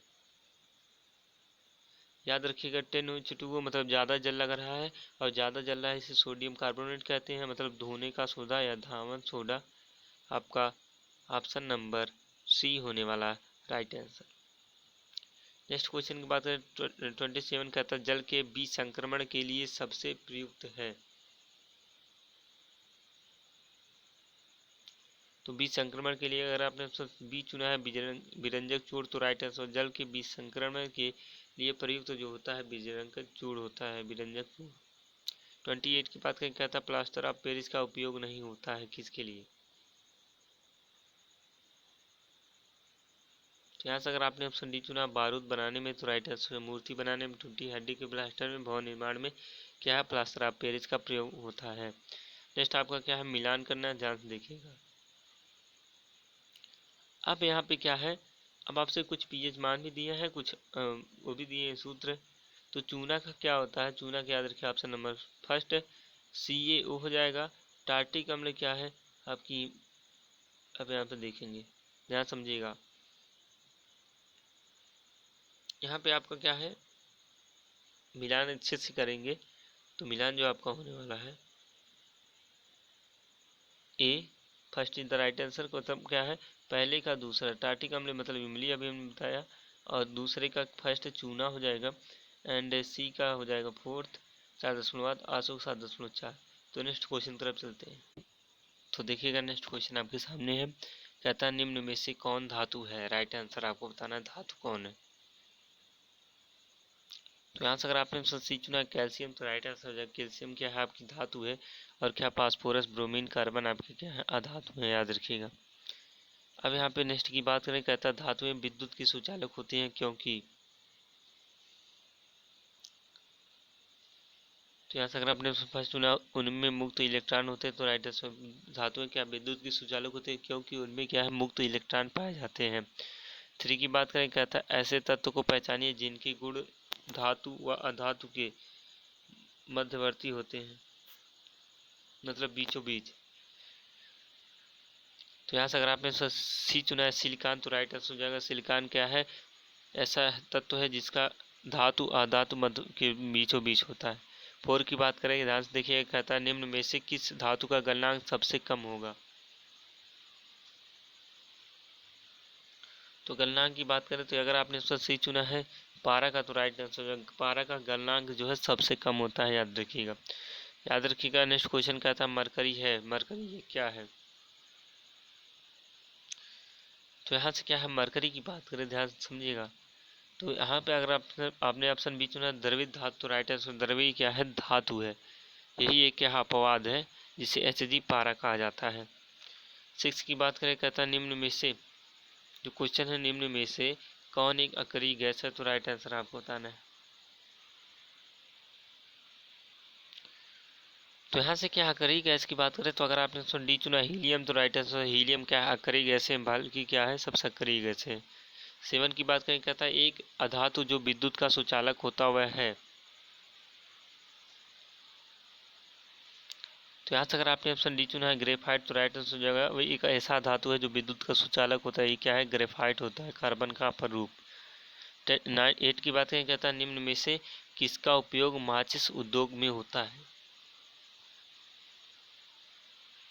तो माचिस उद्योग की बात करें तो अगर आपने ऑप्शन डी चुना सोडियम, तो राइट आंसर माचिस उद्योग में क्या सोडियम का प्रयोग होता है, ऑप्शन नंबर डी हो जाएगा राइट आंसर। 9 की बात करें, कहता है द्रवित अधातु का उदाहरण है, द्रवित अधातु की हमने बात की है। तो यहाँ पे ध्यान से देखिएगा, अगर आपने ऑप्शन बी चुना ब्रोमीन, तो राइट आंसर द्रवित धातु क्या है पारा है, लेकिन द्रवित अधातु क्या है ठोस धातु क्या है ठोस न, तो क्या है द्रवित अधातु क्या, ऑप्शन नंबर बी ब्रोमीन हो जाएगा। 10 की बात करें, कहता है विद्युत तार के निर्माण के लिए उपयोगी धातु है। तो क्या है, अगर विद्युत तार की बात करें तो ऑप्शन नंबर सी हो जाएगा तांबा। तांबा का प्रयोग क्या करते हैं विद्युत धातु के प्रयोग में करते हैं, जिसे कापर बोलते हैं। 11 की बात करें, कहता है पारा का उपयोग हो सकता है किसमें, तो क्या है पारा के उपयोग की बात करें क्या है, तो यहाँ से अगर क्या है, अगर आपने ऑप्शन फर्स्ट चुना थर्मामीटर में, तो राइट आंसर हो जाएगा पारा का प्रयोग क्या है थर्मामीटर में हो जाएगा। तो नेक्स्ट आपके सामने कहता है विद्युत बल्ब के तनु बने होते हैं, जिनके तनु है जो किससे बने होते हैं। तो यहाँ से आगे क्या है, अगर आपने ऑप्शन डी चुना टंगस्टन के, तो राइट आंसर विद्युत बल्ब के जो तनु होते हैं टंगस्टन के बने होते हैं, option number D the right answer हो जाएगा। नेक्स्ट कहता है सोलर सेल के निर्माण में प्रयुक्त तत्व है। तो सोलर सेल के निर्माण की बात करें तो अगर आपने ऑप्शन डी चुना सिलिकॉन, तो राइट आंसर सोलर सेल के निर्माण में प्रयुक्त तत्व जो है सिलिकॉन है, आपका option number D the right answer हो जाएगा। 14 की बात कहता है निम्न में से किसका उपयोग सड़क पर पीले प्रकाश देने वाले लैंप में प्रयोग किया जाता है। तो जो पट्टियाँ लगती है, तो यहाँ पे अगर आपने ऑप्शन फर्स्ट चुना सोडियम वाष्प का, तो राइट आंसर सोडियम वाष्प का प्रयोग करते हैं कि जो सड़क पर पीले प्रकाश रंग देने वाले लैंप प्रयोग किया जाता है। कहता है 15 नंबर, कहता है बिजली के बल्ब में क्या भरा होता है। तो यहाँ बिजली की बल्ब की बात करें तो अगर आपने ऑप्शन सी चुना नाइट्रोजन आर्गन, तो राइट आंसर हो जाएगा आर्गन क्या है, बिजली के बल्ब में भरा होता है। 16 की बात करें, कहता है कि मौसम वर्मानुमान पूर्वानुमान में उपयोगी बलून में भरी होती है। तो यहाँ से क्या है, अगर आपने ऑप्शन फर्स्ट चुना है हीलियम गैस, तो राइट आंसर हो जाएगा मौसम पूर्वानुमान में उपयोगी बैलून जो होते हैं हीलियम गैस होता है। Option number first is the right answer हो जाएगा। 17 की बात करें, कहता लोहे के बने जल आपूर्ति के पाइपों को जंग लगने से बचाने के लिए उन पर जिंक की परत चढ़ाना कहलाता है। तो जिंक की परत की बात करें तो अगर आपने ऑप्शन डी चुना है गैल्वेनीकरण, तो राइट आंसर लोहे पर क्या है, जो भी परत चढ़ाई जाती है वह गैल्वेनीकरण के नाम से जानी जाती है। 18 की बात करें, कहता मानव द्वारा उपयोग में लाए जाने वाली सर्वप्रथम धातु थी। तो मानव द्वारा बात करें तो क्या है, ये भी क्वेश्चन पूछा गया आपके एग्जाम में। तो यहाँ से अगर आपने फर्स्ट चुना ताबत, तो राइट आंसर है कापर का प्रयोग जो है मानव ने सर्वप्रथम खोज की थी। क्वेश्चन नंबर 19 की बात की ध्यान देखें, कहता भूपपटी में सबसे प्रचुर मात्रा में उपलब्ध है। तो यहाँ से भूपट्टी की बात करें तो अगर आपने ऑप्शन सी चुना एल्युमिनियम, तो राइट आंसर सबसे ज़्यादा क्या एल्युमिनियम की उपस्थिति है। 20 की बात करें, कहता सूर्य की सतह पर हाइड्रोजन के बाद उपस्थित तत्वों में सबसे अधिक प्रचुर है। तो सूर्य की बात करें तो अगर आपने फर्स्ट चुना हीलियम, तो राइट आंसर हो जाएगा सूर्य की सतह पर हाइड्रोजन के साथ उपस्थित तत्वों में से सबसे अधिक प्रचुर मात्रा जो हीलियम की है। 20 की बात करें, ध्यान देखिएगा,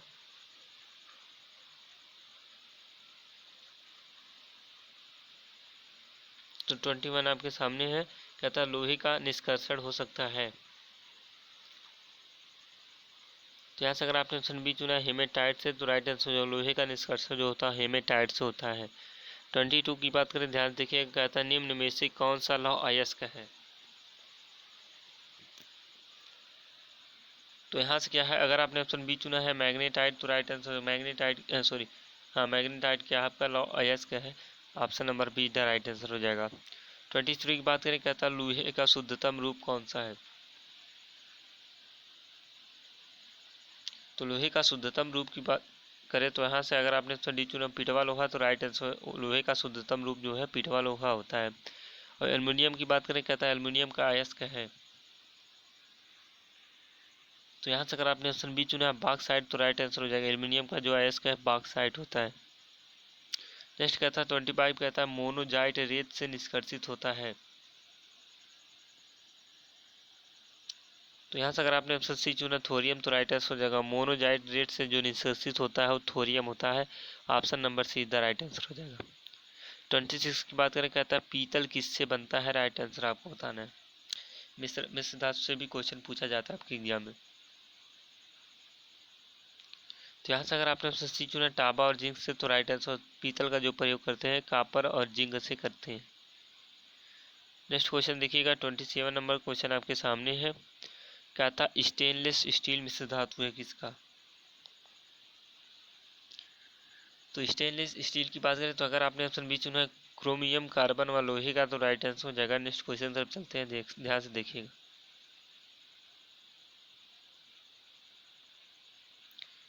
नेक्स्ट क्वेश्चन आपके सामने है,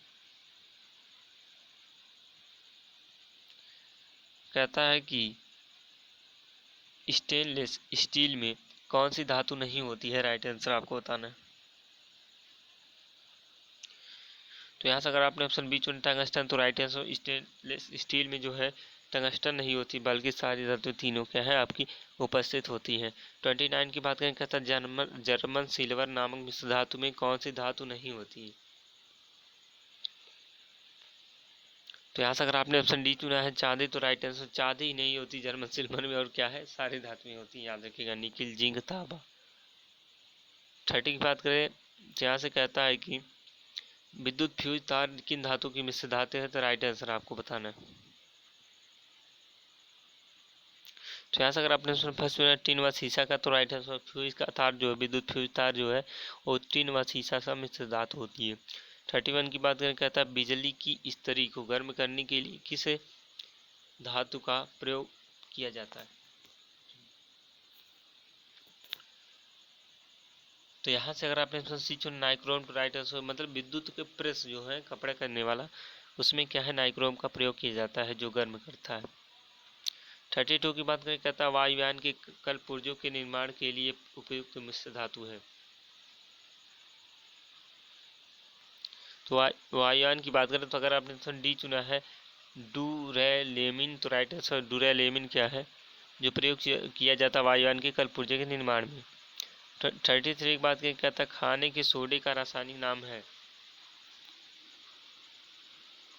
तो खाने का सोडा की बात करें तो यहाँ से अगर आपने ऑप्शन बी चुना सोडियम बाइकार्बोनेट, तो राइट आंसर हो जाएगा सोडियम बाइकार्बोनेट क्या है आपका खाने का सोडा होता है। अब ये बात करें 34 की, कहता है नाइट्रस ऑक्साइड का साधारण नाम क्या है। तो नाइट्रस ऑक्साइड मतलब N2O, इसे बोलते हैं हास्य गैस। ठीक, याद रखिएगा option number be the right answer हो जाएगा।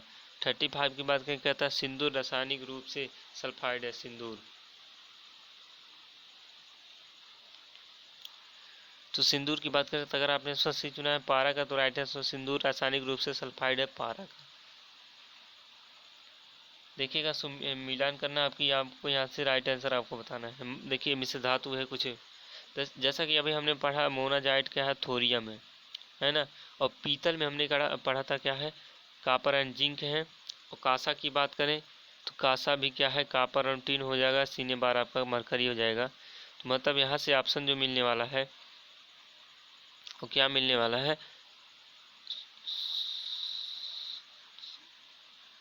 सबसे पहले मोजानाइट का क्या है आपका थोरियम है, डी का फोर्थ, और डी का फोर्थ क्या है option number first is the right answer हो जाएगा ना। ये सब गलत होने वाले हैं। और क्या है यहाँ से बी का पीतल का हमने कहा था, पीतल का होता है कापर एंड जिंक। वहीं पे बात करें कांसे की होती है कापर तथा tin, और सीने बार की होती है मरकरी, याद रखिएगा मरकरी छोड़ दिए थे। हाँ नेक्स्ट कहता है ये भी सुमेलित कौन सुमेलित नहीं है, तो बताना आपको कौन सुमेलित नहीं है।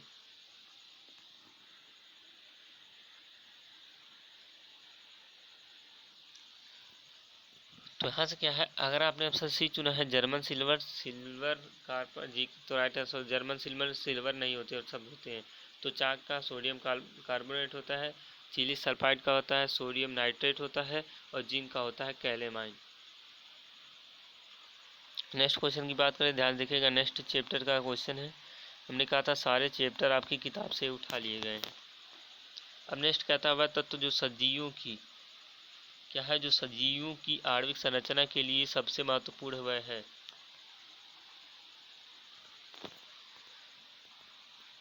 तो यहाँ से अगर आपने ऑप्शन फर्स्ट चुना कार्बन, तो राइट आंसर क्या है वह तत्व है जो सजीवों की आणविक संरचना के लिए सबसे महत्वपूर्ण तत्व है, याद रखिएगा। 2 की बात करें, कहता है कि निम्न में से कौन कार्बन का एक अपर रूप नहीं है। कार्बन का अपर रूप की बात करें तो यहाँ से अगर आपने ऑप्शन सी चुना क्वार्टेट, तो राइट आंसर हो जाएगा। ग्रेफाइट हीरा को क्या है कार्बन के अपर रूप है, बल्कि क्या है अपर रूप वही नहीं था क्वार्टेज। कहता है कार्बन का सबसे कठोर अपर रूप क्या है। तो कार्बन का सबसे कठोर की बात करें तो अगर आपने फर्स्ट सुना हीरा, तो राइट आंसर सबसे कठोर अपर रूप भी है, सबसे कठोर धातु भी है हीरा। कहता है पदार्थ निम्न में से किसका उपयोग कांच को काटने के लिए उपयोग किया जाता है। तो जैसा कि आप जानते हैं कांच को काटने के लिए ऑप्शन नंबर बी हो जाएगा हीरा का प्रयोग करते हैं, डायमंड का प्रयोग करते हैं। 5 की बात करके कहता है कार्बन के किस अपर रूप का उपयोग नाभिकीय रिएक्टर में एक मंदन के रूप में होता है, राइट आंसर आपको बताना है। तो यहाँ से अगर आपने ऑप्शन सी चुना है ग्रेफाइट, तो राइट कार्बन के ग्रेफाइट अपर रूप का उपयोग क्या है नाभिकीय रिएक्टर में मंदक के रूप में प्रयोग किया जाता है। नेक्स्ट की बात करें ध्यान से 6 नंबर कहता है पेंसिल के निर्माण में होने वाला पदार्थ क्या है। तो पेंसिल के निर्माण की बात करें तो अगर आपने ऑप्शन सी चुना है ए चुना है ग्रेफाइट, तो राइट आंसर हो जाएगा। और ग्रेफाइट का विद्युत का सुचालक भी होता है, याद रखिएगा।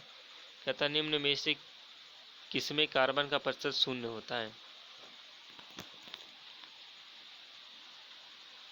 तो कार्बन की शून्य का मान तो अगर आपने ऑप्शन बी चुना हेमेटाइट तो राइट आंसर। इसमें क्या है, हेमेटाइट में लौह तत्व पाए जाते हैं, कार्बन तत्व नहीं।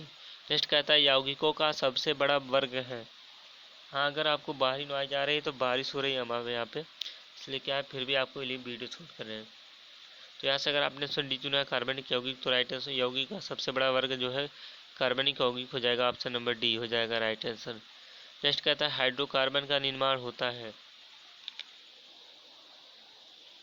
तो यहाँ से अगर आपने ऑप्शन सी चुना है कार्बन व हाइड्रोजन से तो राइट आंसर हो जाएगा। हाइड्रोकार्बन का जो निर्माण होता है कार्बन व हाइड्रोजन से होता है, आपका option number C the right answer हो जाएगा। 10 की बात करें, कहता है हाइड्रोकार्बन का एक उदाहरण है।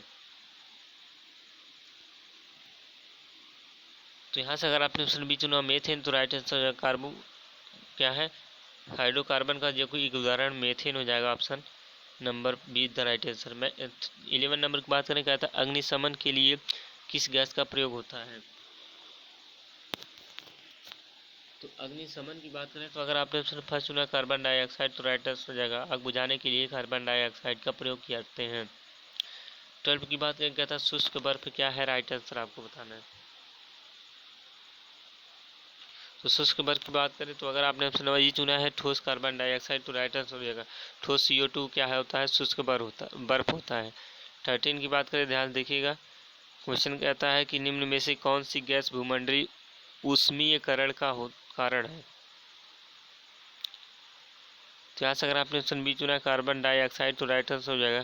कार्बन डाइऑक्साइड क्या है, भूमंडलीय ऊष्मीकरण का कारण है। 14 की बात करें, कहता है एथिल अल्कोहल एक यौगिक है किसका। तो यहाँ से अगर आपने ऑप्शन डी चुना है इन सभी का तो राइट आंसर, क्योंकि एथिल अल्कोहल का जो मान होता है C2H5OH होता है। अब यहाँ पे क्या है, कार्बन भी है, हाइड्रोजन भी है, ऑक्सीजन भी है, तो यहाँ पे क्या होने वाला, ऑप्शन नंबर डी होने वाला इन सभी का। 15 की बात करें, ध्यान देखिए, कहता है धातुओं की वेल्डिंग में प्रयोग किए जाने वाली गैस है।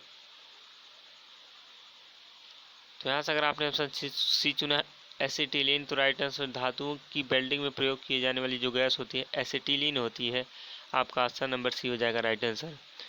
16 की बात कहता है जहरीली शराब के लिए उत्तरदायी रसायन है।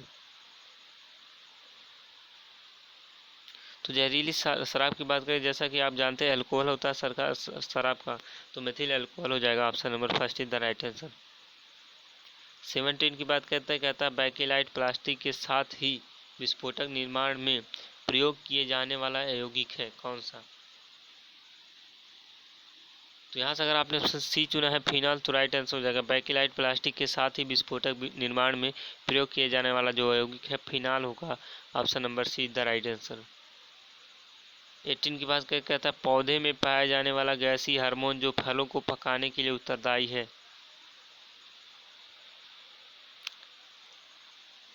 फलों को क्या है पकाने के लिए एथिलीन का प्रयोग करते हैं, ऑप्शन नंबर बी हो जाएगा राइट आंसर। 19 का देखिएगा, कहता है निम्न में से कौन जंतुओं के लिए ऊर्जा का मुख्य स्रोत है।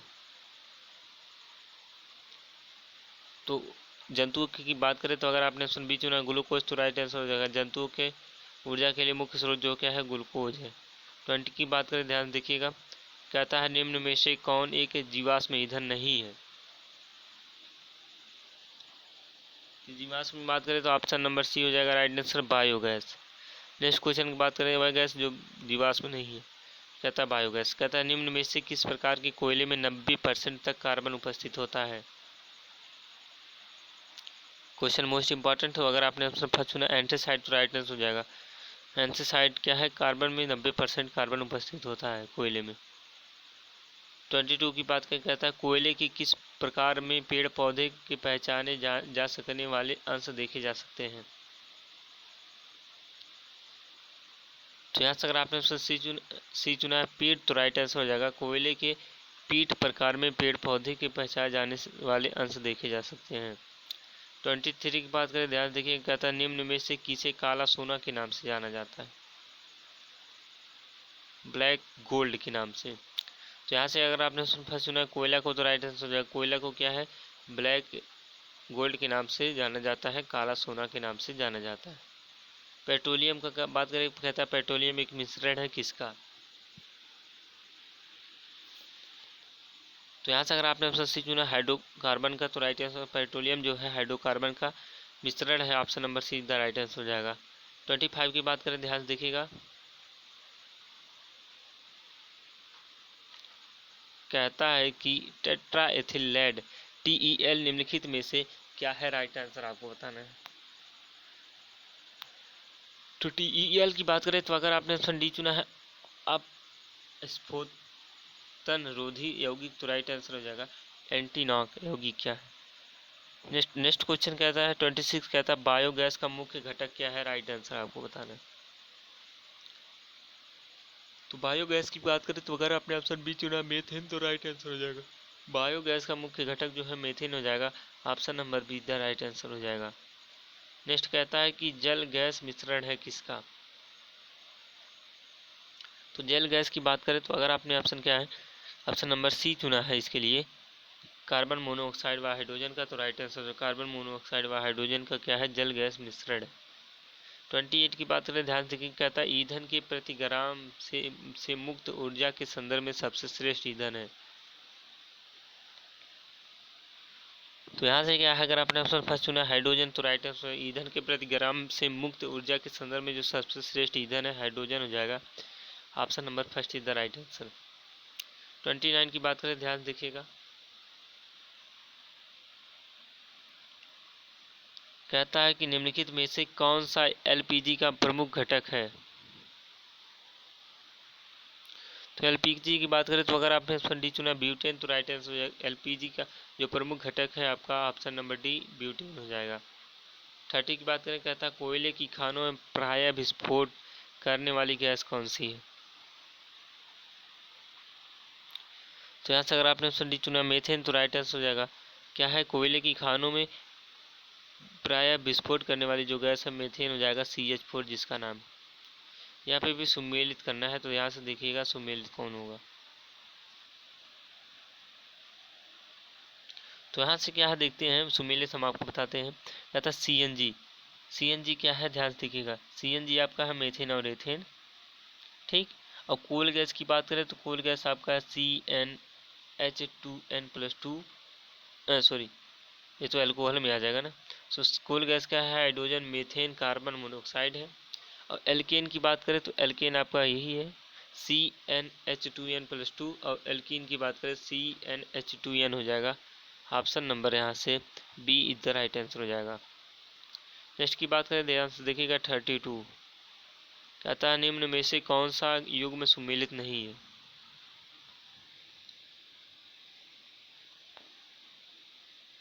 तो यहाँ से क्या है, अगर आपने ऑप्शन फर्स्ट चुना है CH3COOH, तो राइट आंसर हो जाएगा।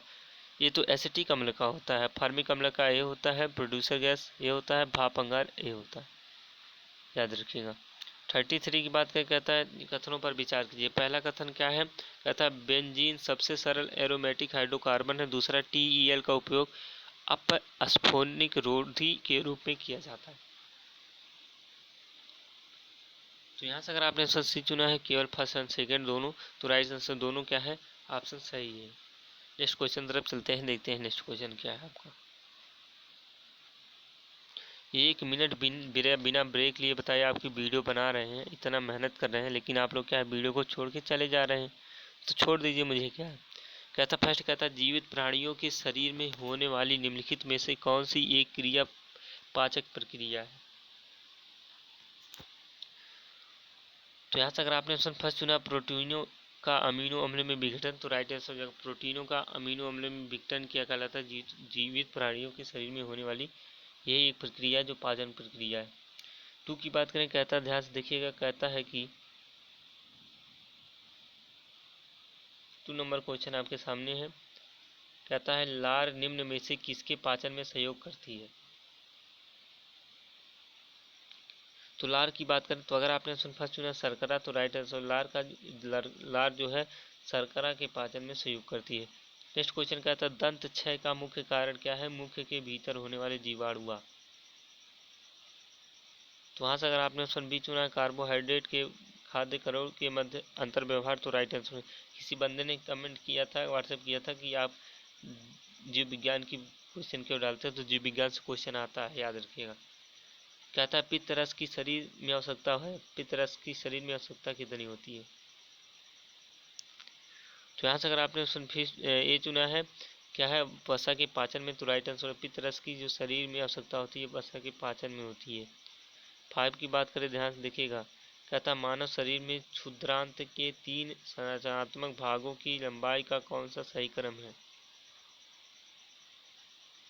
तो यहाँ से अगर आपने ऑप्शन डी चुना शेष सांत्र मध्यांतर ग्रहणी, तो राइट आंसर हो जाएगा। नेक्स्ट क्वेश्चन की बात करें, क्वेश्चन नंबर 6 कहता है पैराटाइल पैराइटल कोशिकाएं तथा प्रधान कोशिकाएं पाई जाती हैं। तो यहाँ से अगर आपने ऑप्शन सी चुना अमाशय में, तो राइट आंसर हो जाएगा। पैराटाइल कोशिकाएं तथा प्रधान कोशिकाओं में पाई जाने वाली क्या है, अमाशय पाई जाती है, अमाशय में। नेक्स्ट क्वेश्चन की बात करें, देखिएगा क्वेश्चन नंबर 7 आपके सामने है, कहता अग्नाशय वाहिनी अपनी अंतर वस्तुएं मोचित करती हैं। तो यहाँ से अगर आपने ऑप्शन बी चुना ग्रहणी में, तो राइट आंसर हो जाएगा अग्नाशय वाहिनी जो अपनी अंतर वस्तुएं मोचित करती हैं ग्रहणी में, आपका option number be the right answer हो जाएगा। 8 की बात करें, कहता सही क्रम को पहचाने। तो यहाँ से अगर आपने ऑप्शन फर्स्ट चुना है नासा मार्ग, उसके बाद ग्रसनी, फिर उसके बाद कंठद्वार, फिर उसके बाद श्वासनाल, तो आपका option number first is the right answer हो जाएगा। 9 की बात करें, कहता है श्वसन में O2 व CO2 का व्यापन होता है। तो यहाँ से अगर आपने ऑप्शन बी चुना है वायु कोष्ठ की झिल्ली का, तो राइट आंसर हो जाएगा। वायु कोष्ठ की झिल्ली में क्या है, O2 और CO2 का व्यापन होता है। 10 की बात करें, ध्यान से देखिएगा, कहता है कि कोशिकीय श्वसन कहाँ होता है। तो कोशिकीय श्वसन की बात करें, तो यहाँ से अगर आपने ऑप्शन बी चुना है माइटोकांड्रिया में, तो राइट आंसर कोशिकीय श्वसन जो है माइटोकांड्रिया में होता है। 11 की बात करें, कहता है रुधिर व शारीरिक ऊतकों के मध्य वायु विनिमय कहलाता है। तो यहाँ से अगर आपने ऑप्शन बी चुना अंतः श्वसन, तो राइट आंसर हो जाएगा। रुधिर व शारीरिक ऊतकों के मध्य वायु विनिमय कहलाता है, अंतः श्वसन कहलाता है। 12 की बात करें, ध्यान देखिएगा, कहता है मध्यपथ संकुचित होकर डैश में सहायता करता है, जबकि उधर पेशियों के संकुचित होने से डैश में सहायता मिलती है। तो यहाँ से अगर आपने ऑप्शन बी चुना है अंतर श्वसन बहिश्वसन, तो राइट आंसर मध्यपथ संकुचित होकर क्या अंतर श्वसन में सहायता करता है, जबकि उदर पेशियों संकुचित होने से बहिश्वसन में सहायता मिलती है। 13 की बात करें, ध्यान देखिएगा, कहता है मानव हृदय का कौन सा प्रकोष्ठ पूर्णतः अस्कृत रुधिर को महाधमनी में पूरे शरीर में भेजता है।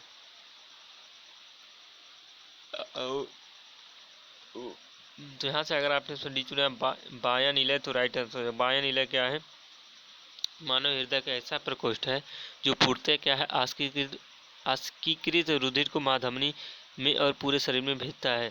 14 की बात करें, ध्यान से देखिएगा, कि बार बार आ जा रहा है बिना मतलब का ना। कहता है कि निम्नलिखित कथनों में से कौन सा कथन एक सही है।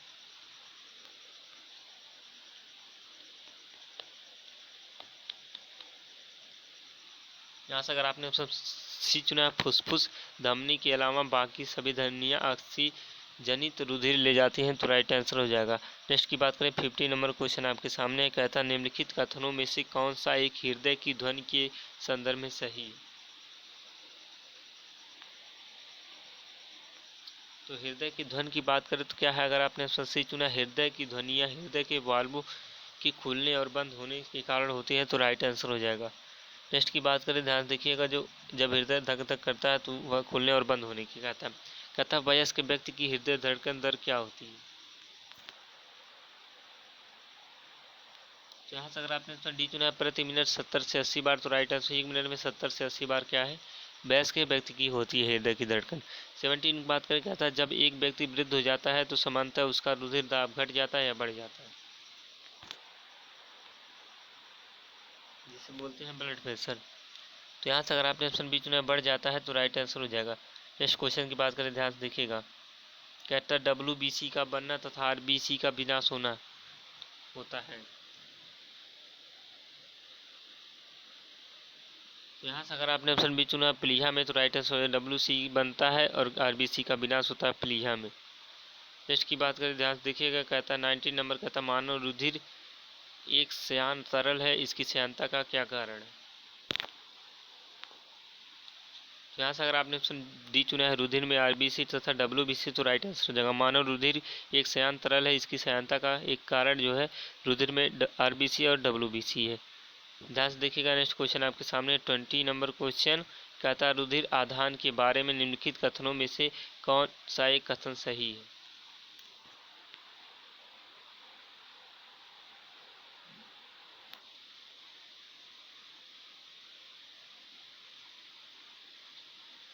तो यहाँ से अगर आपने ऑप्शन बी चुना है रुधिर वर्ग बी, और रुधिर वर्ग बी और ए बी को रुधिर दे सकता है और वर्ग बी से ले सकता है।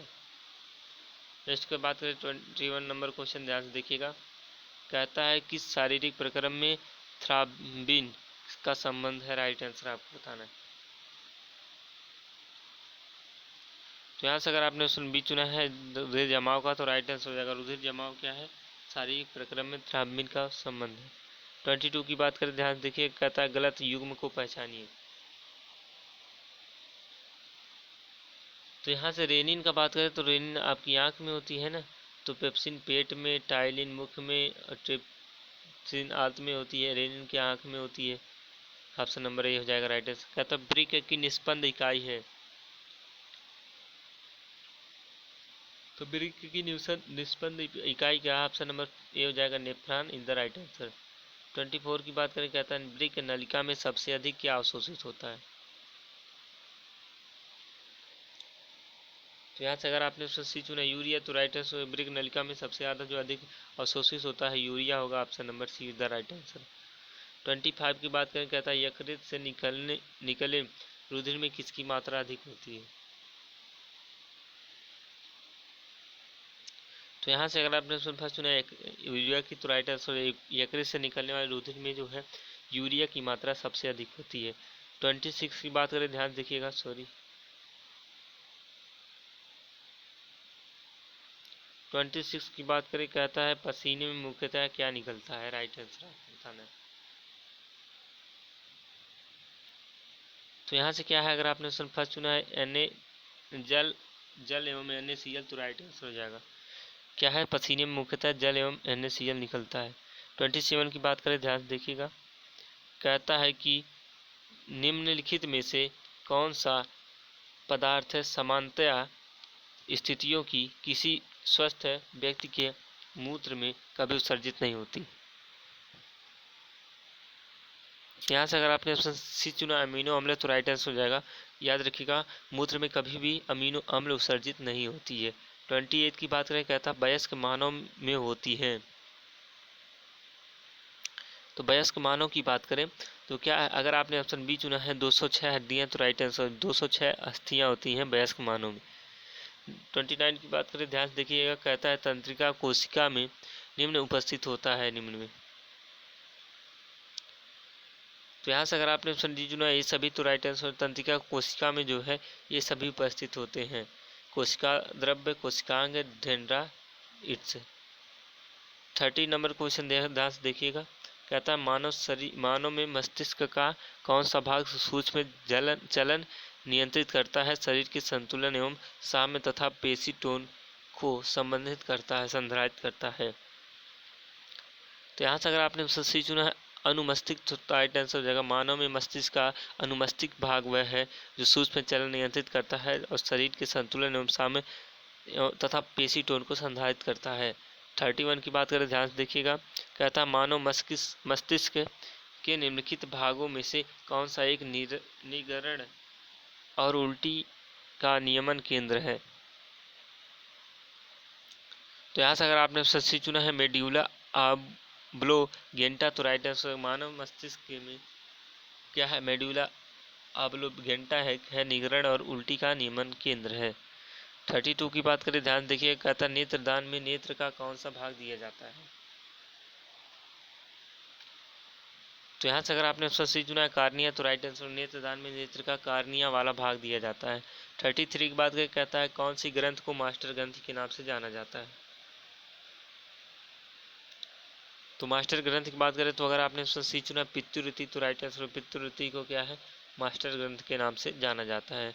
34 की बात करें, ध्यान से देखिए, कहता है निम्न में से कौन सा रुधिर शर्करा स्तर को नियंत्रित करता है।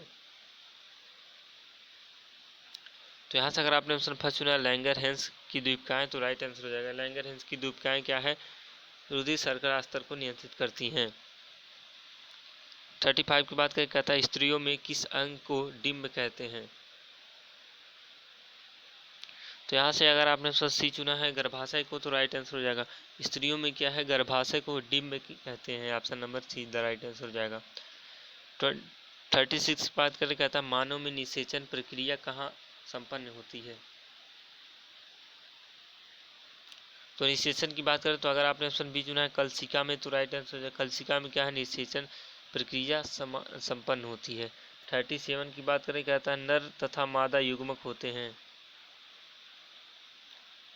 तो यहाँ से अगर आपने ऑप्शन फर्स्ट चुना अगुणित, तो राइट आंसर अगुणित क्या है, नर तथा मादा युग्मक होते हैं। 38 की बात करें, कहता है कि नर जनन अंगों से संबंधित ग्रंथि है। तो नर जनन अंग की बात करें, तो अगर आपने फर्स्ट चुना प्रोटेस्ट ग्रंथ, तो राइट आंसर हो जाएगा। नर जनन अंगों से संबंधित ग्रंथ जो है प्रोटेस्ट ग्रंथ हो जाएगी। 29 की बात करें, 39 की बात करें, ध्यान से देखिएगा। कहता है कि नर में शुक्राणु जनन किस नलिकाओं में होता है, तो राइट आंसर आपको बताना है। तो यहाँ से अगर आपने स्वस्य चुना है शुक्र नलिका में, तो राइट आंसर नर में शुक्राणु जनन जो है वो शुक्र नलिका में होता है। 14 की बात करें, ध्यान से देखिएगा। कहता है अंड जनन के फलस्वरूप निर्माण होता है। तो यहाँ से अगर आपने ऑप्शन फर्स्ट चुना अंडाणु का, तो राइट आंसर अंड जनन के फलस्वरूप निर्माण होता है अंडाणु का। नेक्स्ट क्वेश्चन की बात करें, ध्यान से देखिएगा। नेक्स्ट क्वेश्चन आपके सामने,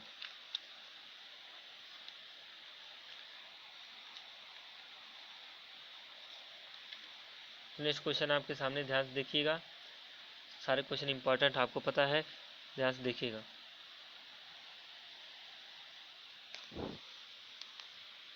कहता है कि मानव शरीर की घातक अवशोषण परत बनी होती है। तो यहाँ से अगर आपने बी चुना वसा की, तो राइट आंसर हो जाएगा। मानव शरीर की घातक अवशोषण परत दो बनी होती है, वसा की बनी होती है। Option number B is the right answer हो जाएगा। 2 की बात करें, कहता है विटामिन सी को और किस नाम से जाना जाता है। विटामिन सी की बात करें, तो अगर आपने ऑप्शन बी चुना एस्कॉर्बिक एसिड के नाम से, तो राइट आंसर हो जाएगा। विटामिन सी को क्या है, एस्कॉर्बिक एसिड के नाम से जाना जाता है। 3 की बात करें, कहता है निम्नलिखित में से किन मूल तत्वों की हीनता हड्डियों की कमजोरी के लिए उत्तरदायी है। तो यहाँ से अगर आपने ऑप्शन डी चुना ये सभी, तो राइट आंसर हो जाएगा। ये क्या है, हीनता हड्डियों की कमजोरी तथा इन तीनों के लिए जिम्मेदारी है। कैल्शियम, फास्फोरस, नाइट्रोजन, याद रखिएगा। 4 की बात करें, कहता है सुमेलित करना है, याद रखिएगा। विटामिन है और उनके क्या है, नाम है। ठीक है, इसका एक तरीका आपको बताते हैं। रथ पर एक टाफी, याद रखिएगा। रथ पर एक टाफी, रथ मतलब रात से, विटामिन ए से क्या हो जाएगा, रेटिनॉल। बी से रथ थाइमिन, रथ पर न एक टॉफी, तो क्या है, सी का हो जाएगा स्कैर्बिकम। विटामिन डी का हो जाएगा टोकोफेरॉल, नहीं होगा। क्या विटामिन डी का हो जाएगा टोकोफेरॉल। तो विटामिन डी का मतलब इसमें दो ऑप्शन आपके बचे हैं, तो गलत हो जाएगा। हमने कहा था पहले का क्या है, बी है, और बी वाले का first option number D the right answer हो जाएगा। 5 नंबर कहता है किस विटामिन को अपनी सक्रियता के लिए कोबाल्ट की आवश्यकता होती है।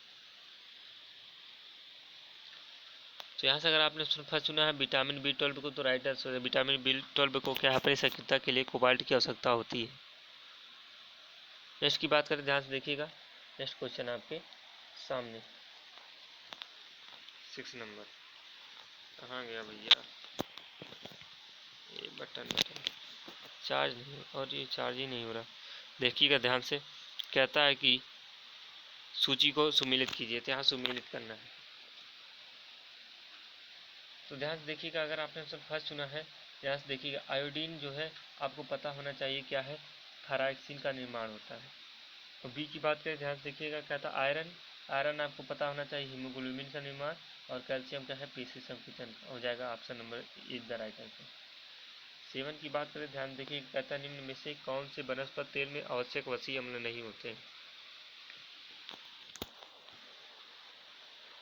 तो यहाँ से क्या है, अगर आपने फर्स्ट सुना है सूरजमुखी के तेल, तो राइट आंसर हो जाएगा। वनस्पति तेल में क्या है, आवश्यक वसी अम्ल नहीं होते सूरजमुखी के तेल। नेक्स्ट कहता है 8 नंबर, कहता है एड्स वायरस है।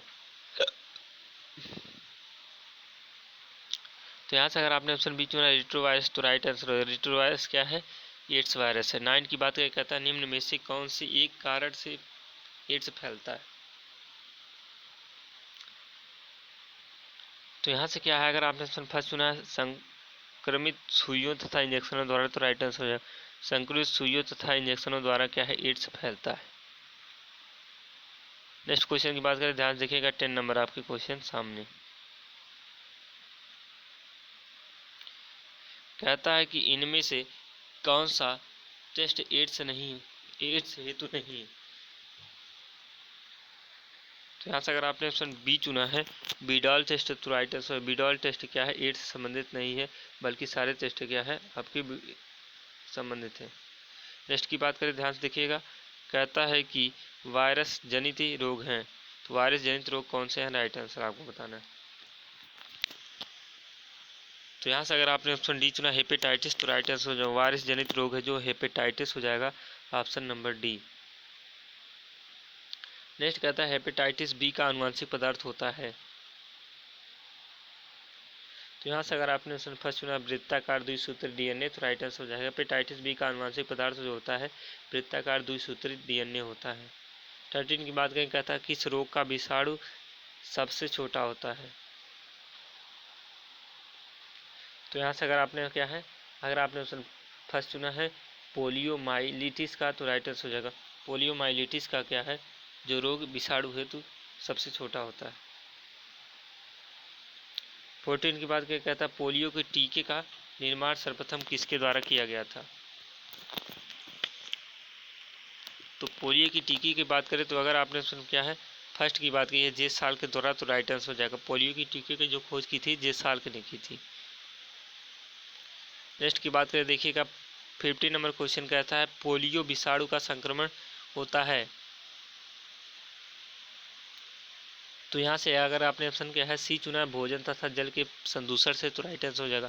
पोलियो विषाणु का संक्रमण होता है भोजन तथा क्या है जल के संदूषण से, याद रखिएगा। 16 नंबर कहता है संचरण रोग है। संचरण रोग क्या आंसर है। तो यहाँ से क्या है, अगर आपने ऑप्शन डी चुना खसरा, तो राइट आंसर हो जाएगा। याद रखिएगा संचरण रोग जो है खसरा हो जाएगा, राइट आंसर। नेक्स्ट की बात करें, ध्यान से देखिएगा। नेक्स्ट जो आपके सामने क्वेश्चन है,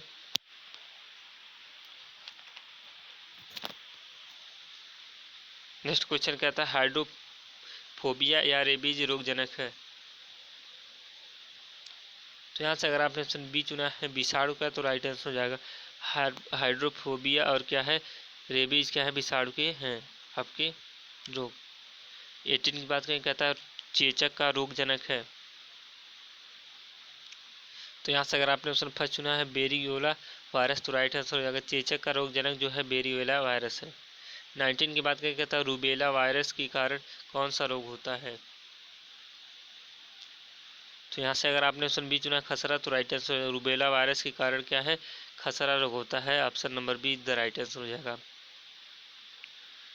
ध्यान से देखिएगा, नेक्स्ट क्वेश्चन आपके सामने है, कहता है कि है यार ये कहाँ से आ रहा है, कहता है कि एनफ्लूला, ध्यान से देखिएगा। अच्छा, कहता है कि एनफ्लुएंजा रोग होता है। तो यहाँ से अगर आपने ऑप्शन फर्स्ट चुना विषाणु से, तो राइट आंसर। एनफ्लुएंजा रोग जो होता है विषाणु से होता है, ऑप्शन नंबर फर्स्ट इधर राइट आंसर हो जाएगा। कहता है डेंगू का रोगजनक है। तो डेंगू का रोगजनक की बात करें, तो अगर आपने सी चुना विषाणु, तो राइट आंसर हो जाएगा। डेंगू का रोगजनक जो है विषाणु का है। 22 की बात करें, कहता है डेंगू या अस्थितोड़ ज्वर का वाहक है। तो क्या हाँ, अगर आपने ऑप्शन सी चुना एडी, तो राइट आंसर होगा। डेंगू या अस्थितोड़ ज्वर का वाहक जो है एडीज होगा, option number C the right answer. 23 की बात करें, कहता है टाइफाइड का रोगजनक है। तो टाइफाइड का रोगजनक की बात करें तो अगर आपने सी चुना है साल्मोनेला टाइफी तो राइट आंसर हो जाएगा साल्मोना टाइफी क्या है, टाइफाइड का रोगजनक है। 24 की बात करें ध्यान से देखिए, कहता है बिडाल टेस्ट का संबंध किस रोग से है। तो यहाँ से क्या है, अगर आपने फर्स्ट सुना है टाइफाइड तो राइट आंसर हो जाएगा। बिडाल टेस्ट जो है टाइफाइड रोग से संबंधित है। 25 की बात करें, कहता है पायरिया रोग का संक्रमण किससे होता है। तो यहाँ से अगर आपने ऑप्शन बी चुना प्रोटोजोआ तो राइट आंसर। पायरिया रोग का संक्रमण जो है प्रोटोजोआ से होता है, option number be the right answer हो जाएगा। यहाँ पे 26 की बात करते हैं तो BCG वैक्सीन का प्रयोग किस रोग के बचाव में किया जाता है, तो राइट आंसर आपको बताना है। तो यहाँ से अगर आपने ऑप्शन फर्स्ट सुना तपेदिक के रूप में तो राइट आंसर BCG वैक्सीन का प्रयोग जो है तपेदिक के रूप में प्रयोग किया जाता है। नेक्स्ट की बात करें, कहता है कोढ़ का रोगजनक है, तो राइट आंसर आपको बताना है। तो कोढ़ का रोगजनक बात करें तो क्या है, अगर आपने ऑप्शन बी चुना है माइकोबैक्टीरियम लेप्री तो राइट आंसर हो जाएगा। कोढ़ का जो रोगजनक है माइक्रोबैक्टीरियम लेप्री, आपका option number be the right answer हो जाएगा। नेक्स्ट की बात करें, कहता है डिप्थीरिया का लक्षण है, तो डिप्थीरिया का लक्षण अगर आपने ऑप्शन बी चुना है गल घुटना तो राइट आंसर है। गला घुटना क्या डिप्थीरिया का लक्षण है। 29 की बात करें, कहता है डिप्थीरिया का काफ़ी सीमा तक उन्मूलन हो चुका है, इसका कारण है। तो इसका कारण यही ऑप्शन नंबर बी हो जाएगा निर्जमीकरण। निर्जमीकरण क्या है, डिप्थीरिया का काफ़ी समय तक उन्मूलन हो चुका है, इसका कारण यही। 30 की बात करें, कहता है शिशुओं को दिया जाने वाला टिप्रिल वैक्सीन DPT किन रोगों की प्रतिरक्षा प्रदान करता है। तो यहाँ से अगर आपने सी चुना है काली खांसी टेटनस डिप्थीरिया तो राइट आंसर। तीनों के लिए क्या है, आपका DPT का बच्चों के लिए वैक्सीन दिया जाता है। 41 की बात करें, कहता है कि उपदंश एक लैंगिक संसर्ग द्वारा फैलने वाला रोग है, इसका रोगजनक है। तो यहाँ से अगर आपने ऑप्शन डी चुना है ट्रिपोनीमा पैलिडम तो राइट आंसर। ट्रिपोनीमा पैलिडम क्या है, उपदंश एवं एक लैंगिक संसर्ग द्वारा फैलने वाला रोग है। 32 की बात करें, कहता है सिफिलिस का कारण है, सिफिलिस का कारण आपसे पूछा गया है। तो यहाँ से अगर आपने ऑप्शन फर्स्ट चुना जीवाणु तो राइट आंसर। सिफिलिस का कारण जो है जीवाणु हो जाएगा, option number A the right answer.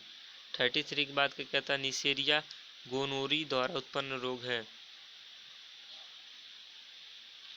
तो यहाँ से अगर आपने सी चुना है गोनोरिया तो राइट आंसर हो जाएगा। निसेरिया गोनोरी द्वारा उत्पन्न जो रोग है सुजाक है, गोनोरिया है।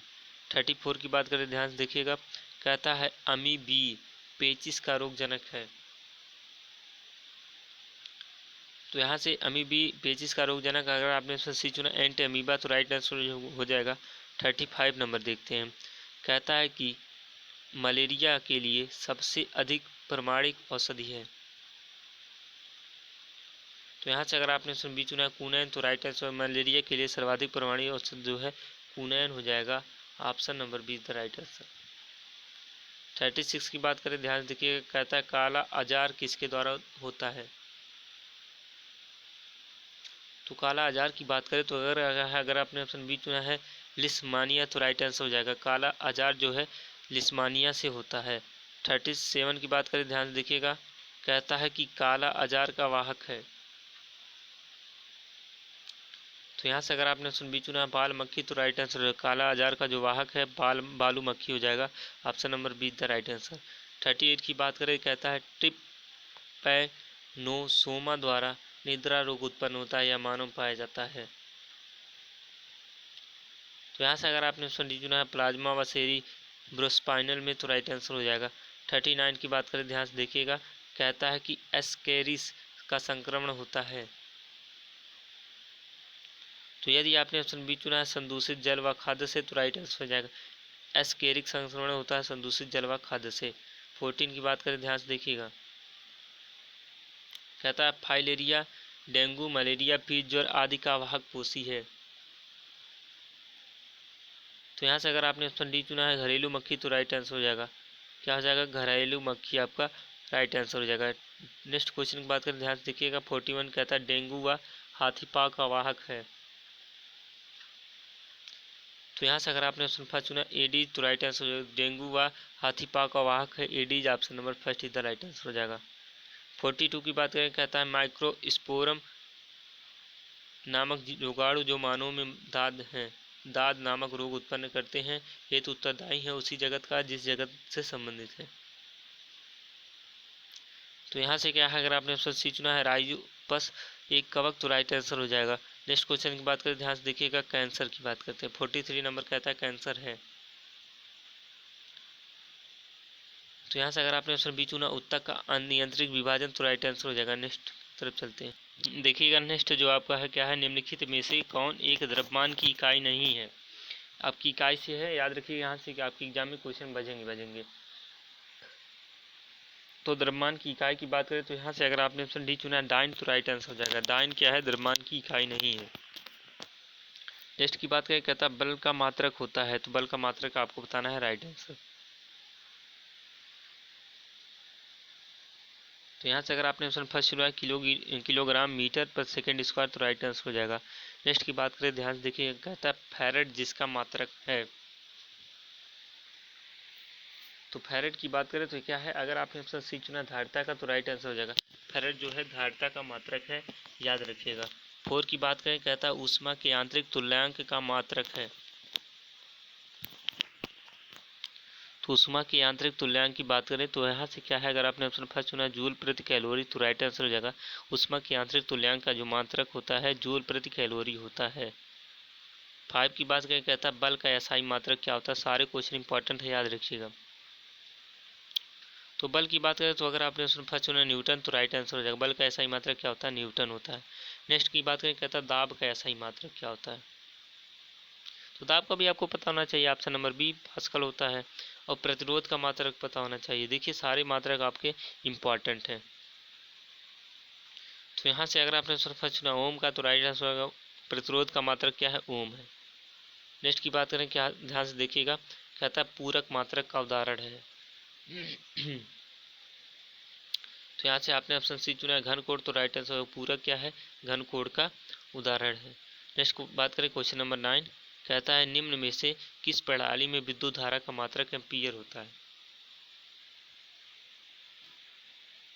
तो यहाँ से अगर आपने फर्स्ट सुना एसआई तो राइट आंसर हो जाएगा। एसआई प्रणाली में क्या विद्युत धारा का मात्रक एम्पीयर होता है। ऑप्शन नंबर फर्स्ट इधर राइट आंसर हो जाएगा। 10 की बात करें, कहता है प्रकाश वर्ष किसकी इकाई है। राइट आंसर आपको बताना है।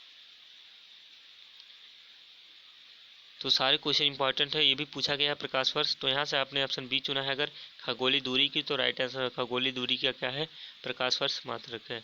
11 की बात करें, कहता है 1 माइक्रोन बराबर होता है।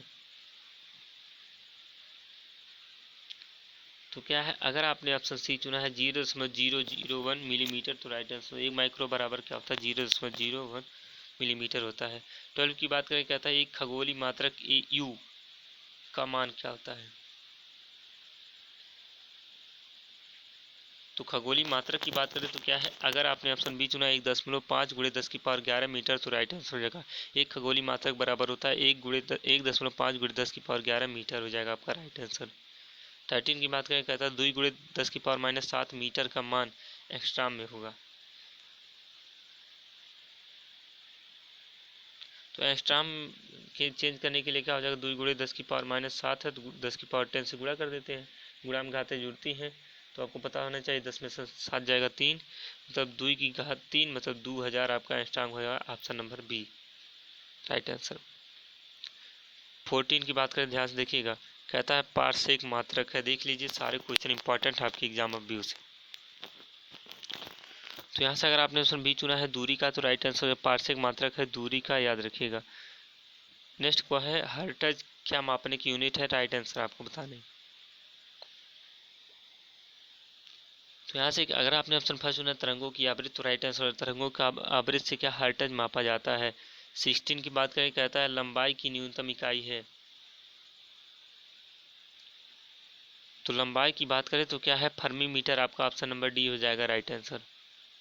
नेक्स्ट की बात करें, देखिएगा बीमी सूत्र भी जब तक पूछा जाता है कल का, कहता है बल का बीमी सूत्र क्या होगा।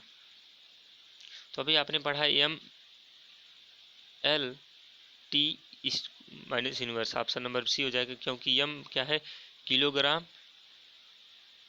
मीटर और क्या है प्रति सेकेंड स्क्वायर हो जाएगा, है ना।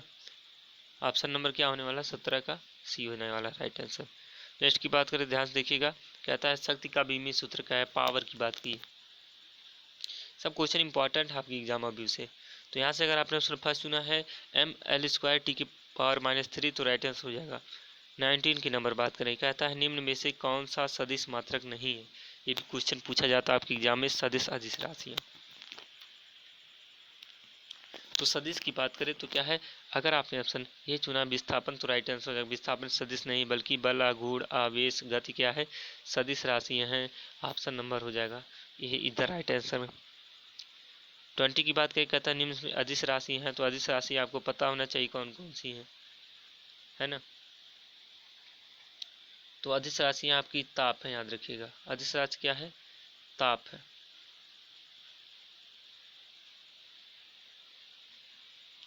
नेक्स्ट की बात करें, ध्यान से देखिएगा, नेक्स्ट क्वेश्चन आपके सामने है। कहता है कि निम्न लिखित में से सदिश राशि है। अच्छा यहाँ पे क्या बताया, सॉरी यहाँ पे जरा देख लेते हैं। क्या है कि सदिश राशि का सदिश मात्रक नहीं है, तो सदिश का मात्रक क्या है आपको बताना है, राइट आंसर ना। तो यहाँ से ऑप्शन नंबर डी हो जाएगा राइट आंसर, गति। विस्थापन नहीं था, यहाँ पे ऑप्शन गलत दे दिया है, ठीक है ना। गत आपका क्या है, अदिश राशि है, जबकि यहाँ पे हो गया। नेक्स्ट क्वेश्चन बात करें, 22 की बात करें, कहता है रक्त दाब नापने के यंत्र का नाम क्या है। लेकिन जो भी मैं प्रोवाइड करा हूँ किताब से प्रोवाइड करा रहा हूँ, ठीक। रक्त दाब नापने के यंत्र का नाम। तो यहाँ रक्त दाब की बात करें तो अगर आपने ऑप्शन बी चुना है स्फेगनोमीटर तो राइट आंसर हो जाएगा। नेक्स्ट की बात करें, ध्यान से देखिएगा। अच्छा यहाँ पे निम्नलिखित में से पूछा है सदिश राशि कौन सी है। तो सदिश की बात करें तो ऑप्शन नंबर क्या हो जाएगा, first is the right answer, संवेग। नेक्स्ट की बात करें, ध्यान से देखिएगा, कहता है दूध के घनत्व को किसके द्वारा मापा जाता है। तो दूध को घनत्व की बात करें तो अगर आपने ऑप्शन फर्स्ट चुना लैक्टोमीटर तो राइट आंसर। दूध के घनत्व क्या है, लैक्टोमीटर द्वारा मापा जाता है। नेक्स्ट की बात करें, कहता है मैनोमीटर के द्वारा किसकी माप की जाती है। मैनोमीटर की बात करें तो अगर आपने ऑप्शन बी चुना है गैसों का दाब तो राइट आंसर। मैनोमीटर द्वारा क्या है, गैसों का दाब मापा जाता है। नेक्स्ट की बात करें, ध्यान से देखिएगा, कहता है निम्न तापमान किसके द्वारा मापा जाता है। तो निम्न तापमान की बात करें तो अगर आपने ऑप्शन फर्स्ट चुना एल्कोहल थर्मामीटर तो राइट आंसर हो जाए। एल्कोहल थर्मामीटर द्वारा क्या है, निम्न तापमान मापा जाता है। 26 नंबर क्वेश्चन कहता है डॉप्सन इकाई का प्रयोग किया जाता है। डॉप्सन इकाई की बात करें तो अगर आपने ऑप्शन सी चुना ओजोन परत की मोटाई मापने के लिए तो राइट आंसर हो जाएगा। नेक्स्ट क्वेश्चन की बात करें, ध्यान से देखिए, कहता है ध्वनि की तीव्रता मापने वाला यंत्र है। तो ध्वनि की तीव्रता के लिए अगर क्या है, अगर आप ऑप्शन डी चुना ऑडियोमीटर तो राइट आंसर हो जाएगा। ऑडियोमीटर क्या है, ध्वनि की तीव्रता। एनीमोमीटर का कार्य क्या है जानते हैं, वायु की गति मापने के लिए होता है, ठीक है ना, वायु की गति। आइडियोफोन की बात करें, कहता है ध्वनि की तीव्रता मापने के लिए, ठीक। क्रोमोमीटर आपको कमेंट में बताना है किसके लिए प्रयोग किया जाता है। नेक्स्ट की बात करें, कहता है एनीमोमीटर से मापन किया जाता है, तो हमने बताया एनीमोमीटर से क्या मापा जाता है, पवन वेग, हवा की गति को। ऑप्शन नंबर सी हो जाएगा राइट आंसर। नेक्स्ट कहता है झूठ का पता लगाने वाला यंत्र कौन सा है, राइट आंसर आपको बताना है। तो यहाँ से अगर आपने ऑप्शन फर्स्ट चुना है पॉलीग्राफ तो राइट आंसर है। पॉलीग्राफ क्या है, झूठे की पता लगाने वाली मशीन है। नेक्स्ट की बात करें, ध्यान से देखिएगा, सही मिलान कीजिए तो सही मिलान करना है, वीडियो का लास्ट क्वेश्चन है। अब यहाँ से मात्रक से पूछा गया है, तो बल का मात्रक आपको पता होना चाहिए, न्यूटन होगा। बी का 3, तो बी का 3 इसमें देखते हैं, इसमें है और इसमें है, इसमें नहीं है, इसमें नहीं। यहाँ से दो ऑप्शन सही होने वाले हैं। अब दूसरा कार्य आपका होता है जूल, तो सी का 1, तो सी का 1 आपका हो जाएगा सी द राइट आंसर। मतलब बल का होगा, एक त्वरण का होता है मीटर प्रति सेकेंड स्क्वायर, और क्या है बल का होता है न्यूटन, और वहीं पे कार्य की जूल और आवेग का होता है न्यूटन सेकेंड। तो वीडियो अगर अच्छा लगे तो वीडियो को लाइक तथा चैनल पे नए तो चैनल को सब्सक्राइब कर लीजिएगा। और नेक्स्ट ऐसे वीडियो पाने के लिए सब्सक्राइब करना बिल्कुल फ्री है। और क्या है, आपका महामैराथन जीके का मिलने वाला है, तो वीडियो को जरूर से जरूर सब्सक्राइब कर, दोस्तों के साथ शेयर करना जरूर ना भूलिएगा, वीडियो एंड तक देखिएगा। मिलते हैं नेक्स्ट, तब तक की जय हिंद, वंदे मातरम।